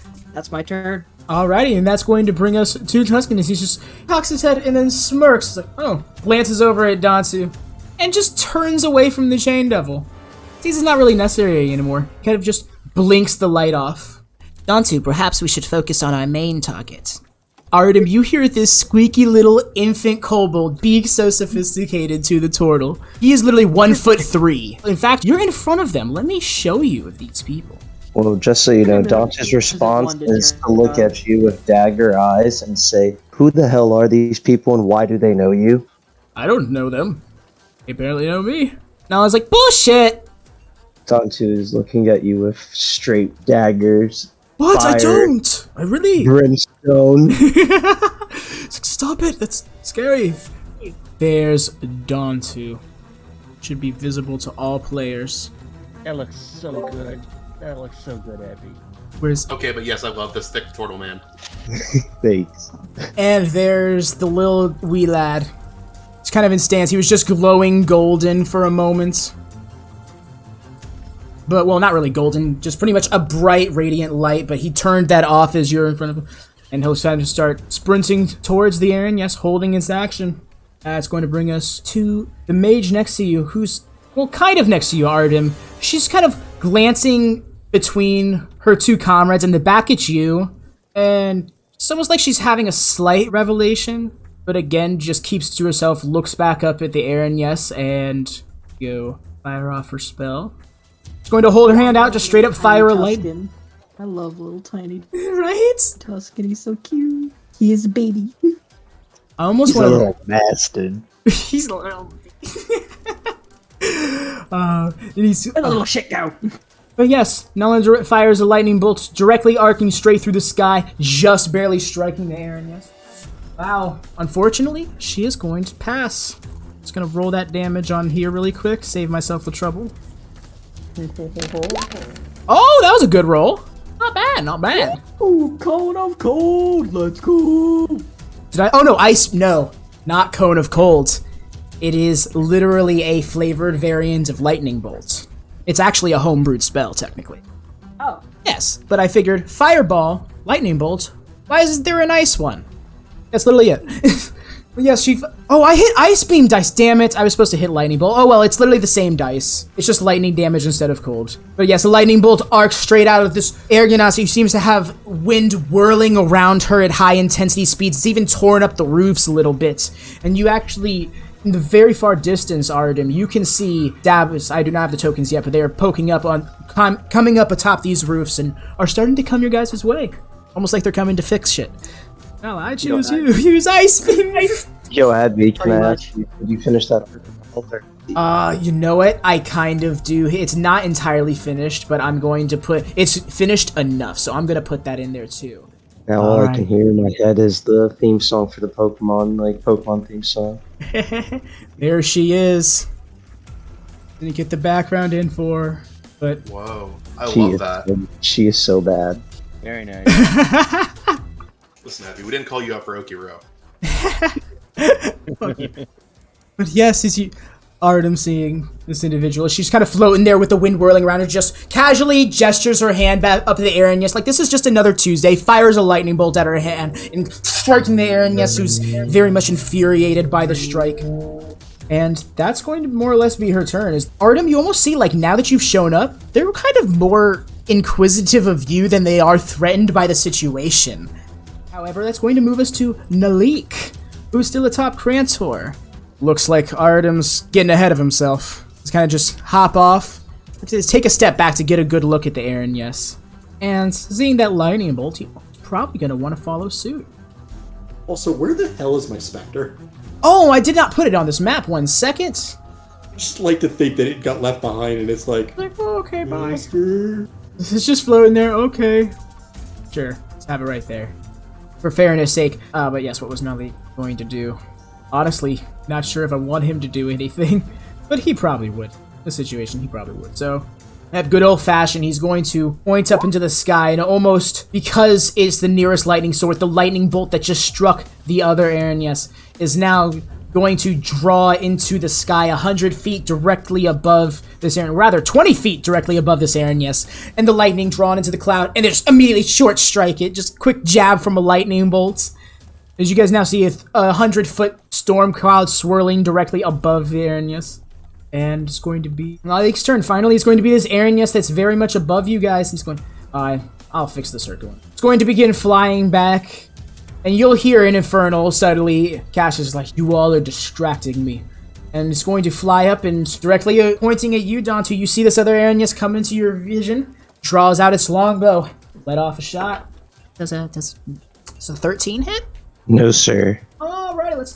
They got 2 more shots. Maybe the other 2 shots will hit it. Oh, that's much better. That's a 24. Not a scratch. All right. Maybe a leg off shield. Yep, pegs off your shield. And let's see the third one. Oh, nope. A 19's not doing it either. This fires off all 3 arrows, 2 of them landing just around you in your vicinity. The third one coming right for your face. You lift up your shield, your shell-sized shield, and it just clanks off the tip. Once again, I would like you all to take a look at his art. That is his actual shield right there. All I got to say is, damn. There's a big shield. Yeah, +3 shields are fucking disgusting. Where's You the know what they shield? say, big shield, Right, yeah. no hits. It's pretty much just class between 2 shells. I'm trying to remember that Pokemon. Oyster. Oyster, yeah. Oh man, so it's going to be this Aranyas who was just struck with the lightning bolt by Nala, and they're seeing the situation. They fly over this vicinity, kind of scouting out the battlefield, and then you're going to see this Aranyas look over very sharply to this one. And then it looks back and then gives him a nod. And the Aranyas begins to dash in this direction. It is going to come to this Maragon. Arudim, you'll see him momentarily look up at the first Aranyas that flew off, and then looks back over to Dansu. Just kind of like takes a big breath in, just marches over. This looks familiar, much like that bandit you just interacted with before. I don't think 19's doing it. Doesn't even clank off your shield. You tries to swing at your legs because that was the opening tried going at before. You hop right over his blade, no problems. Just one hop, let's slide as his halberd goes swinging underneath your feet. Arudim, you just saw a 330-pound turtle hop off his feet without moving any other part of his body, slamming it back down, not losing their posture whatsoever. This turtle is the most dexterous creature of this size you've ever seen. His eyes, there's nothing but mad respect. Maragon, almost in anger, coils his halberd back, brings it down aggressively, clanks right off the center of your shield, and flings back into posture for his third attack. Is the Chain Devil still alive, technically? Oh, but that's not going to do shit with an 11. Just pretty much misses to the side and slams down, lost control of the weapon through the momentum of its recoil. And that's going to move us... Oh, that's... Move us to pretty much the only other fucking enemy. Oh wait, no, that's right, the Abishai, but he rolled super low. This Chain Devil right here. This is looking back and forth at Arudim as he's already looked over and saw Tuscan walking away, and then saw the Chain Devil fly up and again looked up attentively at the Aranyas, just like this Aranyas did, before he started to fly off. And the Chain Devil approaches Arudim, and Arudim, I would like you to make me an athletics or acrobatics check of your choice as this Chain Devil attempts to grapple you. Maybe a bigger target will give it better luck. You said acrobatics? I indeed did say acrobatics. Well there, partner, we're looking at a sweet 23 acrobatics. You Wow, that's just good for you. beat his 22 athletics as he swings the chains and they just start to coil around your wrists. And you know that they're going to secure it, so you twist your elbow inward, pull your fist back, and then slip your arm down almost to like pull the chain slightly loose enough for you to yank your arm out of the gap. His chains fall limp on the ground with its makeshift pseudo lasso. And that's pretty much its action. So he's going to move right here. And it's going to be their turn. Finally, the Abishai. Nat 1 initiative, baby. Looks over, sees Cassius, Crantor, and then just looks up to the sky momentarily. Starts taking off. They're going to come back around to Crantor, the top of the initiative list. Crantor is. Got it right this time, guys. Feel proud of me. We are proud of you, Advy. Thank Good you. boy. I was after ready to be like, yo, it's actually Crantor. So Crantor's going to do something cool. I mean, so he's Yes. just going to do Crantor stuff? I mean, you're not wrong, but Did I not go over to the rooftop that entire time? I didn't. Yeah, Chain Devil, right there. Moved over here. I'm gonna be so mad at myself editing this. Crantor gonna action dash, and he is going to use his ring of jumping to get on top of the roof over here. Yo! So it's 20 feet over here, right? Yes, and you can jump 24 with a running high jump. Actually, with my dash, I can get right here, and I'm going to. Oh my god! Okay, so just to narrate Dantu, is you're kind of like, this Maragon taking slashes, you're still kind of like, who's this orc? And then all of a sudden you see this giant Minotaur Centaur hybrid leap 20 feet off of the ground, land casually on the roof, which nearly caves under his feet initially, and just stomp forward on the Chain Devil, flanking it with this half-orc. And, Naleek and Cassius and Deis actually will get the usual view. But yeah, know what that means. punch down. They got the rump. Dantu is taken aback for a second. He tightens his grip and hopes to God that you're on his side. Of all people to say that. That's flattering. I mean, look at the guy. Look at the lad. He's legitimately a bigger token than me. Pop the art in for him if you wouldn't mind. I shall pop the art in form. I believe he has seen it, but just for slender. Boom! There's the guns. My guy's a beefy dude. He's a beefy dude. He's like 7'5" and a full ton in weight. Ton. Like I said, Dantu definitely tightens his grip a little bit and just kind of just thinking into himself, man, I just hope this guy's on my side. And, with that, I gotta do it. Yeah, there it is. Didn't you just action dash? Oh, shit, it's an action. I thought it was a bonus action. God I'm so damn it. sorry. Advy. Yeah, I'm sorry. I was just doing my job. Fuck me. I know. In that case, well, hey, the Shield of Faith then. Strike his chest and just with his axe and Shield of Faith himself. And that'll be turn. Alright, Dawn 2. The other mega lad on the rooftop. This rooftop rumbled upon Crantor's landing, but you quickly catch your footing. Brent didn't cave in, honestly. Oh, Sigil. It's something. With his free action, before he does anything, he looks over to his little gold kobold friend and he says, "Are you sure you don't know them?" I'm sorry, no. If I knew who they were, chances are I had forgotten. Alright, Dantu doesn't believe you. I don't blame him. He's going to turn his attention to this Maragon that's right in front of him, and he's going to take a downward slice right straight down the middle of it. Alrighty. That is going to be a 9 plus 14. Yeah. 23 strikes. Damage really quick for you. So that's going to be 21 damage. Okay, yeah, no, you hack right down its center and it just leans back. You leave a vertical slice down its body that would indicate you would have bisected it vertically had it been a little closer. However, their halberd has been cut in half. Still standing now, huh? Yes, blood is seeping off of them as they quiver, almost as if they're about to give out. Blood. Take another axe slice right at its waist, completely trying to just bisect it. Hell yeah. Alright, that's going to be an 18 plus 14. I'm pretty sure that hits, maybe. A 32, you see a 32 is over twice the amount of 15, so I don't think... Okay, yes, it hits. So we got a 7 plus 12. Oh, yeah. You bisect that bad boy. You cut it clean in half. Its top half and its bottom half spiral with such velocity that the initial vertical cut from the first axe slice actually comes into effect and it splits into 4 different pieces for this Maricon. Crantor, Arudim, this is a corpse. This is a corpse. Devils don't leave corpses, they disappear back to the hells. Even in the hells, you saw their bodies disappearing. This Aaroni says is it still up in the... It's 80 feet up in the sky. Okay, I see that now. He's going to pull out one of his javelins for his last attack and toss a javelin at it. Is that going to be with disadvantage? Yes. 80 feet. Yes, it would be with disadvantage. Wait, 80 feet up with this building would actually be only 60... Well, still, 55 feet. Yes, it would be at disadvantage. That is going to be a 9 plus 13. 9 plus 13 is going to hit. And Aranyas will just notice it coming and tries to put up its hand almost in futility. It's pierced right into the stomach. Roll me the damage.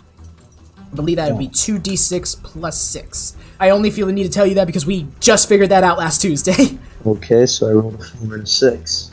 Rolled 4 and a 6. Alright, so 10. Yep. Mm-hmm. Alright, 10 magical piercing damage as it stabs deep into... Blood spurts out wide, and you actually notice on this one, very similar, there are already some bludgeoning damage to its armor, very much like giant primal fists were striking for one polymorphed ape. Interesting. Alright, so Dantu's just going to move up a little bit right into this Chain Devil's face and joining, hopefully, his fellow combatants. I love it. Gather around the Chain Devil and sing the Chain Devil song. Y'all are just, I trust you? Let's beat this guy up and find out. Oh, but yes, that was Dantu's turn, and then we come to Deis. She's going to run by Cass, and she's going to shout out to him, "Cass, send the ghost for the Abishai." Still speaking Infernal. Right, got it. She's going to take pop shots at that. And yes, they are 80 feet up in the air, just to remind you. Oh, I love that laugh! Yes! It is cute. I can still shoot the Abishai at this point. 17 to hit for the first shot. That will just miss. I am having such a bad night. Nat 1 and a 23. Yeah, 17, a nat 1, and a 23. Alright, yep. The 2 will miss blatantly, creating an opening for the 3rd to take advantage of. 8 points of force damage. Dinged off her helmet. It's just, boom, just kind of rattles her head. And just kind of like gathers her bearings in the sky. Bonus action. You know what? I'm going to go right ahead. I have sorcery points still left. I just gotta make sure I have the right spell. Sorcerers are so good. I love them. So great. You know what? Screw that bitch. I'm casting Lightning Bolt. Hey, another lightning bolt in the house. Oh, thank goodness. I had to double check on something else. Yeah, but last one was a friggin' chain lightning. This is just normal lightning. Well, yes, but last also over here shot lightning bolt. It's lightning galore. Naleek has the call lightning, so yes, go ahead and roll them bones. Wow, I still did more damage than the last one. 31 lightning damage, and it's a dex save. Okay, let's roll that deck save. 18 is the DC. 17. You strike this Aranyas with the lightning bolt, and it fires straight through her. You almost see a ghastly mist emanate from them as they fall and plummeting crash onto the rooftop. You hear from the heavens, kill shot. Chill shot. That lightning bolt just went right through your ass. And that'll be my turn. That brings us to Cassius. Cassius and the Accursed Spectre. Now that's the title of a sitcom right there. Either the title of a sitcom or a really, really cheesy metal band. I like the cheesy Hard metal to band choose. bit. Cassius will turn to the Spectre and tell it, "You, after the Abishai." And he'll say it in common. Because he's not sure if the Spectre speaks Infernal or not. Major respect. Starting. Full speed. It has a fly speed of 50, by the way. Okay, then So yeah. if it's dashing, then it's 100. Yes, and that's what it would be doing. Oh, it's off the map. It's already off the map pursuing it. How far can it move from you? I will just link the Accursed Spectre so we can Alright. read it. There we go. So then, yeah, there is no range boundaries. It can go to the other side of the citadel if you wanted it to. Hell yeah, it's going after that motherfucker. I know, and that fly speed of 50 feet is going to catch him up quick. Yeah, Can I see this Chain Devil, or am I too low? From your angle, actually, yes, because the roof is bending down. You very clearly see Crantor, the parts where he stepped because they caved in. You see the Chain Devil and Arudim, and then you see he's kind of like green behind the Chain Devil, but there's too many bodies in one spot to really discern him. Mind you, he still has this red mist just emanating from his steps. I didn't even get to use it. That's a damn shame. Oh well, sword laces it is. Hell yes. I love it. And Eldritch Blast. All three right at that Chain Devil. Roll me the first one first. Okay. A 13. That will not do, I'm afraid. Chain Devil just looks over, sees Arudim, looks over, sees Crantor, turns around, sees Dantu, looks back, and just feels the force and kind of matrix. The blast of force goes right over the Chain Devil and Dantu's head. Dantu actually a little more stout. He's only 5'6", so he's against the barricade that is Dantu's shield. Looks up over his head, kind of almost upside down at Dantu, like, uh-oh. Go ahead and fire those other blasts. Perfect. In Infernal. I know exactly what this Chain Devil is saying right now. Shit, fuck! Yes! Fire that second blast. That is a 17 to hit. That shall strike! Okay, so that'll be 1d10. Third blast, because I am vain like that. Fuck it, yeah, why not? That is a soft 20 to hit. Oh yeah, go ahead and Alright, 2d10 plus 10. pretty much. Minimum damage. No, you can't be serious. 12. Well, I mean, even bare minimum is still 12. Yeah. So here's how this works. The second strike, as the Chain Devil is pretty much almost turned up his head upside down to be looking at Dantu like, uh-oh.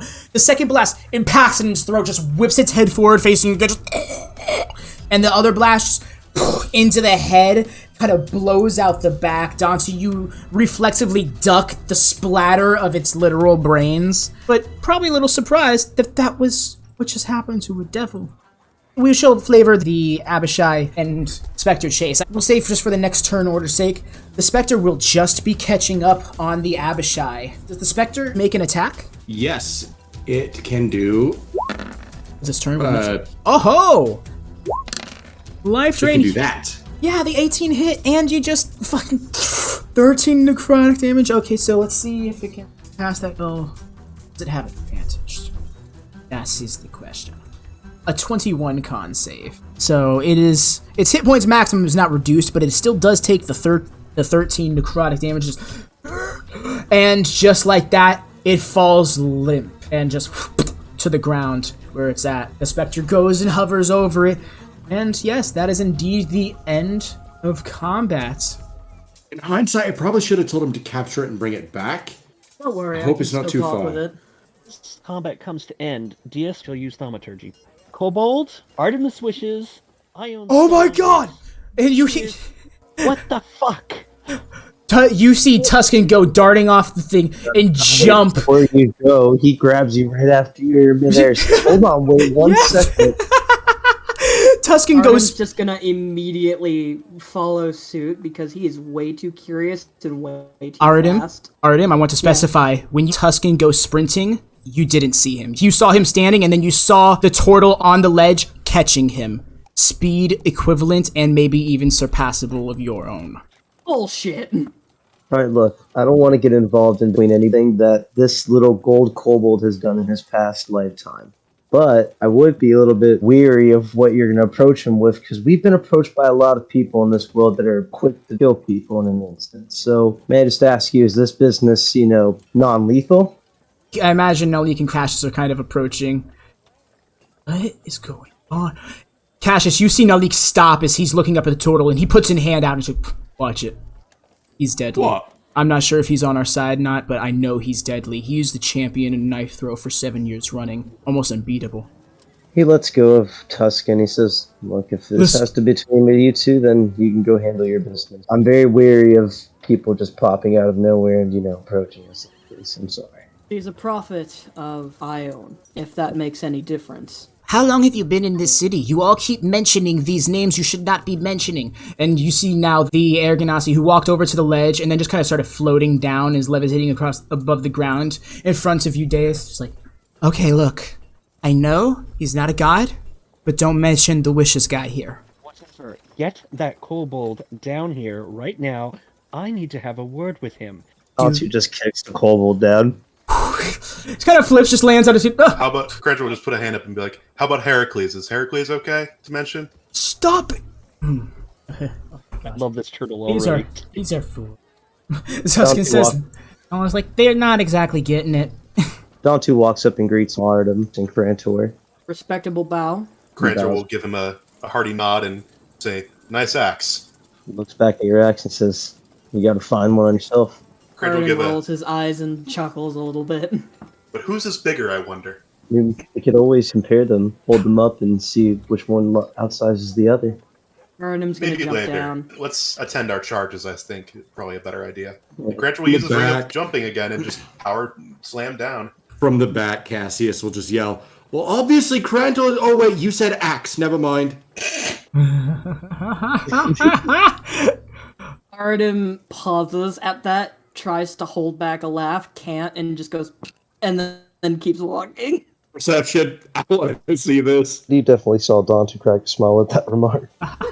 Tuscan's just like, wow. Tuscan and Nala are both like, really? I couldn't help overhear you mention a very specific keyword, reincarnation.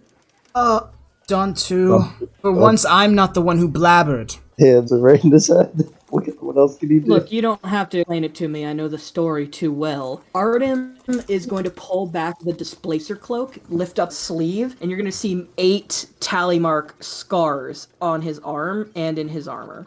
This seems almost ritualistic. It is. I have an unnerving desire to carve one into me every time I'm born again.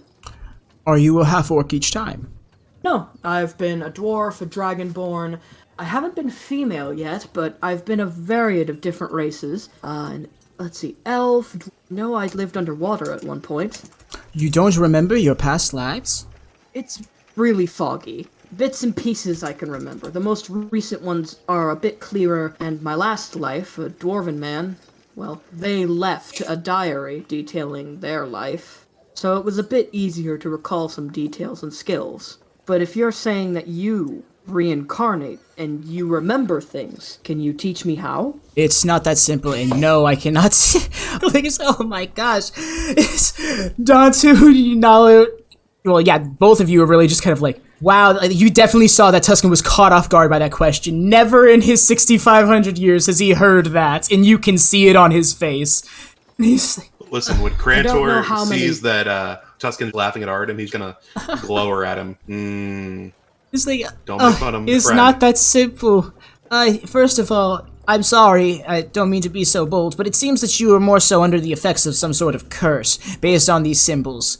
I'm more so, I too have been cursed in a way, but it's been more of a spiritual curse on behalf of a deity, the prophecy deity. Looks over at Deis. It's just like, like, I don't know why you mentioned them, but apparently I should know you. And Cassius, at this point, you're seeing Naleek. The entire time this conversation's been happening, he's just like been going wide-eyed and his jaw's slowly been dropping. And then his hand slowly raises over his mouth, and you see him specifically fixating on the Genasi.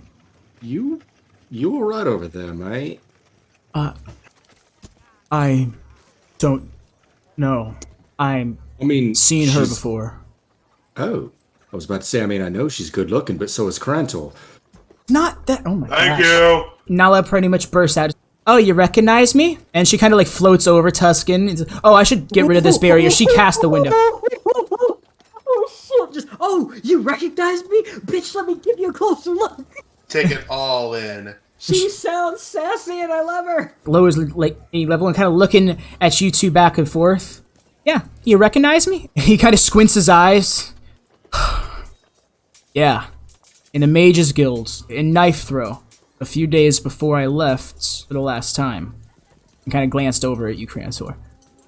And she remains silent for a moment. Just, I don't know what that means, but you should probably keep it to yourself. She turns around and flies back over, pretty much next to Dantu. And Naleek's just sitting there like, he's almost shaking. Naleek is scared. You can roll an insight check on him if you'd like, Cassius. Yes, I will do that. Dantu looks at Artem and says, I have a question, if I could ask you. Of course, I've Since wasted you- enough of my time and been laughed at. Why not? Since you're aware of the fact that you've had multiple lifetimes, what is your true outlook about that? Annoying so far. It would be nice if I could remember some things, in case there's some unfinished business the previous life had. If I could tie up some loose ends, that'd be more convenient. You know, As far as I'm aware, I was married, I had children, I loved someone, and I don't even remember who they are. Thank I'd you. probably have done that many times before this. I appreciate it. I was just curious of immortality and people coming back alive, and it's been happening a little bit too much around me, and there's actual people I know that want that type of lifestyle where they constantly come back, and I don't know if it's Believe something... me, Selva. mine is inconvenient, imperfect. I can't really enjoy food that much, the taste is dulled, but so is pain. My blood and my heart are rather slow and cold. I don't sleep, I don't dream anymore. I'm more of a walking corpse, if anything. A glorified walking corpse. So you don't remember any of your past comrades? And you see Tuscan's head is now lurching down. His shoulders are almost kind of slouched now. I remember faces, vaguely. Concepts, places, sometimes. Sometimes even music. But I don't remember anything concrete, and it's the most infuriating thing. Well, I don't know what I am. I don't know who I really am. you see, I think the reason Dantu is asking because he knows how much I've trivialized my reincarnation ability. Because, well, I call it an ability. It truly is a curse. I do remember past lives. I do remember who I knew, I lost. I still remember my very first life. It's when I formed Adventures group. I say I was but a fraction. The Seekers. Back in Aburatorial. Loex. Avalon. Dylan. Kale. Perks. And he starts to cry, and Nala and Dantu, this is very uncharacteristic for Tuscan to just kind of lose it like this. Yeah, no, Dantu says, look, Tuscan, I just legitimately wanted to get to know his outlook on the aspect. It had nothing to do with comparing about your outlook or your specific case. More so have to do with one of our other party members. I'm sorry. Well, that's about everything I I'm needed. sorry. I'm sorry. I didn't mean to get like that. No, He it's fine. That means you've honored them in a way. It has been over 6 millennia since they have all naturally passed. I will never forget them for the impact that they had on my life. They were there through many of the experiences that made me into the individual I am today on my journey to... And he kind of looks up at Dantu and Nala and kind of just goes quiet. Let me guess. Going for answers? He looks up and he kind of looks around at everybody, all-knowing. My friend, as a semi-immortal being myself, and with a great frustration, I have climbed to a near peak of my abilities. I am so close to tapping into something I don't understand, and I am on the precipice of greatness. The precipice of being able to provide for my people and my friends. And he gestures to Crantor, Naleek, and Cassius, and even Deis gets a gesture. Crantor flexes. Arudim sweats a little bit. So, what are you all here to ask? If you're really going to see the all-knowing. How to best take advantage of what I am, or how to stop it forever. If I am to die, then I wish to be reunited with those I have lost, and continue the cycle of life and death. If not, then I will make the best of it, and I will change the material plane and others in a way that I see fit. I will tell you this much, Arudim.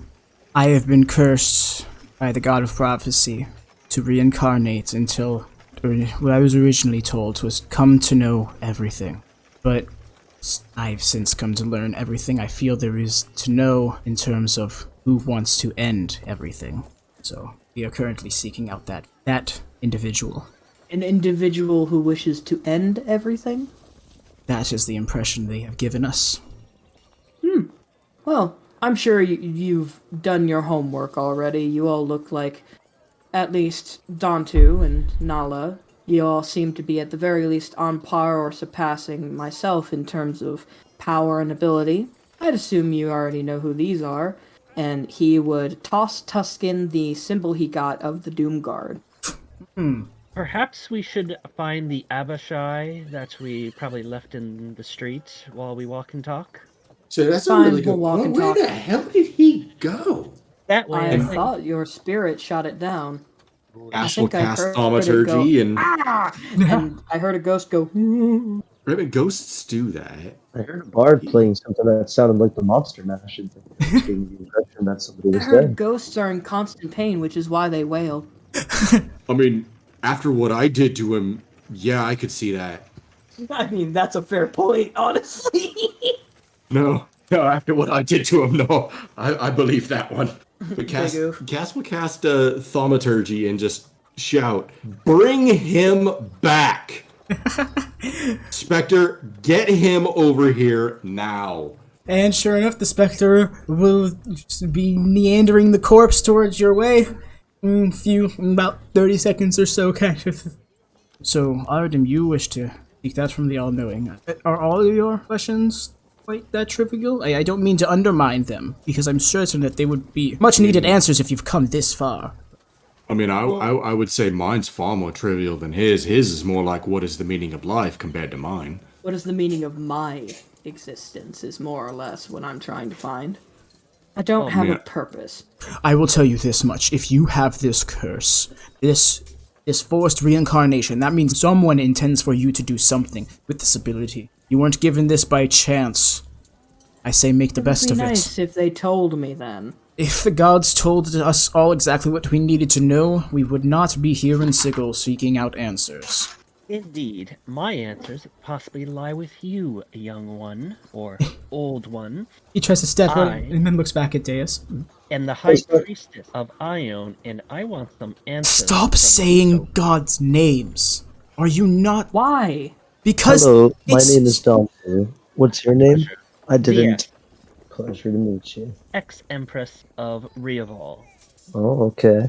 and I- a number of other titles, but very well. But I am a High Priestess. I have seen all of you for weeks. Coffee, treat right now, so we can get answers.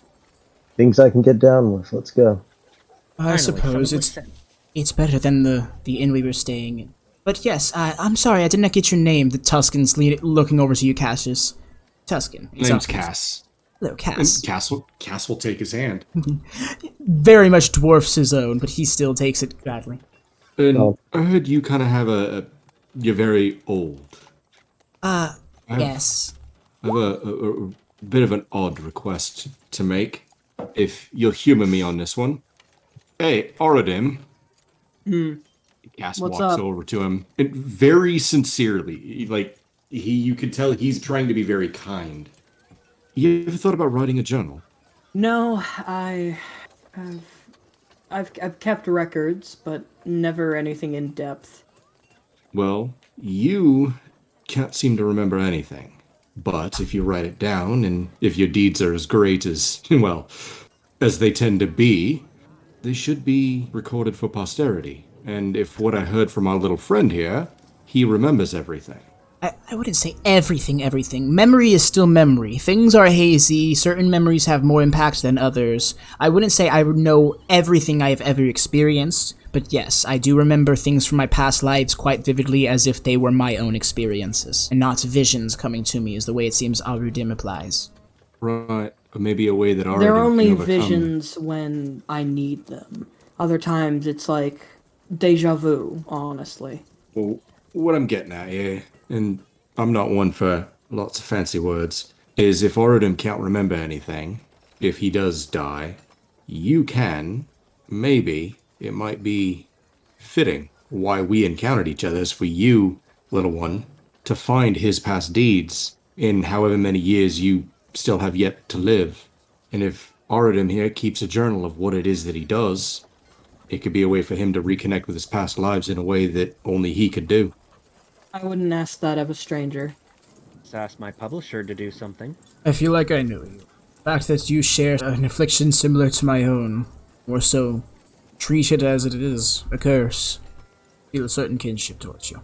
I will make no promises on keeping track of you, but get some treats? Said Appreciated, tea! but not necessary. Okay, I'll get on board with the coffee, says Nala. And besides, I'm sure our shelled friend over there would agree. We waged battle together. We're strangers no longer. Arudim is gonna walk past everybody and walk away.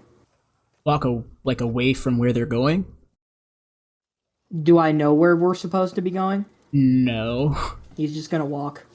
The tout kind of coming over. Hey, where are you? Is everything safe now? We're fine, little guy. Alright, well, if we're going to the tea shop still, then it's gonna be this way, guys. Arudim's gonna climb on the roof. Don't Oi, stray Arudim, too if you far. get lost, locate my sword. He doesn't respond, but he's following you guys just on the roof. I was gonna say. So, Cass, you never told me what it is you're seeking out from the all-knowing. My sister. And his eyes kind of widen up. It's a long story. I could tell it over coffee and treats. Yeah, and I'm looking for my friend.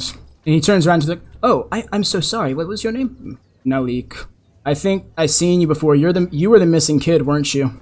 Yes, I was, Gyakso, unfortunately, but once Dantu and Nala, they went to someone and used the gate spell to summon me there. I was just a tot at the time, not aware of who I was, but the trigger to remember my past lives is apparently to wield a spear in a combative stance, and they forced me to, and so I remembered it, which is why I am so young looking. I typically try to avoid the full reincarnation to avoid ruining a family, because that person that I reborn as, they, for lack of a better time, they meld into me. I am them. It's a very odd way of putting it. But it was an extremely difficult process for the mother to come to, and it led to some conflict. So I want to avoid that. I have a mage friend of mine that would typically use the clone spell to create an adult version of myself, is to save my soul the trouble of having to reincarnate. In fact, like it went off, Arudim! He doesn't respond. Oh dear. I need to tell... Oh, I'm sorry, I didn't want to run off. Naleek, you said. Who is it you're seeking out? Oh, my friend Carrick. Tuscan's slight smile fades and his jaw slowly falls limp as he's just staring Naleek dead in his eyes. Nala turns over, looking at Naleek. She almost seems unsurprised, but slightly disappointed. He's just gonna keep walking. I see. Well, good luck with that. And he's gonna kind of go running up and hop up onto the roof, scoping out for Arudim. And I think that is where we will end the session. Woo! I can't believe that bomb drop. The collision of campaigns. The lore pilgrimage. Just for those who don't know, why he's getting all tearful about Seekers is that's the one I'm putting them through. That is the campaign that Zelos runs. That was the first campaign I ever played as a player, and I played Tusken as a player in that, and that's when I decided, when me and Tommy started the lore pilgrimage shortly after, to make Tusken into this character like this was, and oh man, has it become quite a thing. I even cleared it with Zelos to make sure he was okay with the worlds technically being one and the same, just different times. It's the same Tusken, technically. That's all fun. Besides, I am that you think you'll actually pissed. survive the I've made. Like, I've made a Like, party killer. legitimately, Kobold? No. Like, no. Okay. Like, how dare you not tell me or warn me about this? How dare I? I've been sitting on this for how long now? Bitch, I am gonna pull this on you and you will never see it coming. What was that, Tommy? I've been sitting in the background seeing Advy put this all together and stuff, and being like, it's all coming according to plan. Yeah, probably around the same time as that, because it wasn't long. Advy, you told me this was going to happen. I just didn't think it was going to happen in this game. Right? That's the thing, is like, because you guys saw it in Paradigm Shift with the Wanted poster. In fact, I'll drop it in this game just so everybody can see it. Because that's when I was really just like, oh, it can happen. It's going to happen. And I'm so upset that it was, what's his name? Ani, who found Selva in that temple. Because literally anybody else would have caused the crossover right then and there. You guys remember the centaur that was talking about the little gold kobold, right? Oh, yeah. Yeah. All right, I'm sorry. I remember melching that scene, absolutely. This is actually technically the Tusken that was being seen by Deis in her visions. This was young Tusken post memory return, I guess. Still sad that you didn't include Pax's happily ever after with this.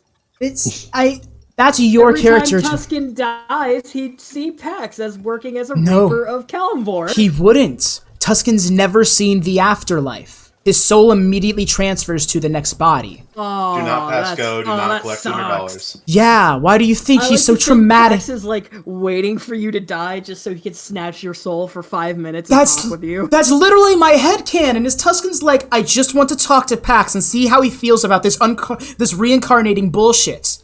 He's gotta be so pissed that I'm like sick. Trying to talk to you, dude. Open your ears. I'm And like- it's just like I can't channel the energy. I'm sorry, I'm like 6,350 years late. I'll be there soon. It's something else. Oh man, yeah, like Tommy said, he's been sitting there listening to me ramble like, oh, I can't wait to do this, I can't wait to do this. He's been sitting on the side like, and just for clarity, guys, the Lore Pilgrimage, which is the solo campaign that me and Tommy are doing, the last session, which was the combat that led into this combat you guys just joined, was session 69. Nice. I'm sorry, Tommy, that's the end of the campaign. That's the number to end it on. Right? I mean, there could still be a sequel solo campaign or something, but Lore Pilgrimage ends at 69 sessions. Big oof. Right? You all have killed it with some of like flavoring up with the spell casting and running up. A lot of the stuff I was enjoying. It was a great session to play for you guys. Hell yeah. Absolutely. It was Happy awesome to have having you, you. man. Mm-hmm. I really I'm so hope happy this went well.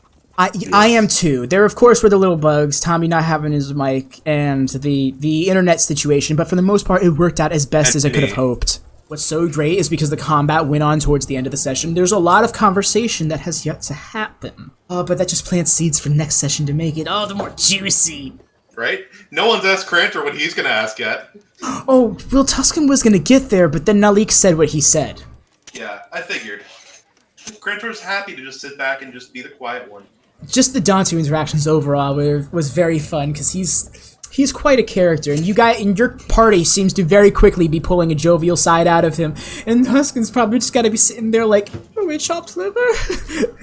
I'm so excited for next session. Oh my gosh, there's gonna be so much writing for next session, but I'm so excited for next session. Oh yes. Oh my god, I forgot to tell you guys, you're level 14.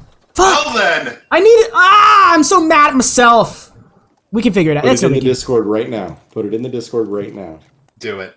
Since it's going to become official, I'm just going to give you one word, Astro, and you're just going to have to take it. You can either wait to see what happens, or you can go all full investigation on. But the word is echo.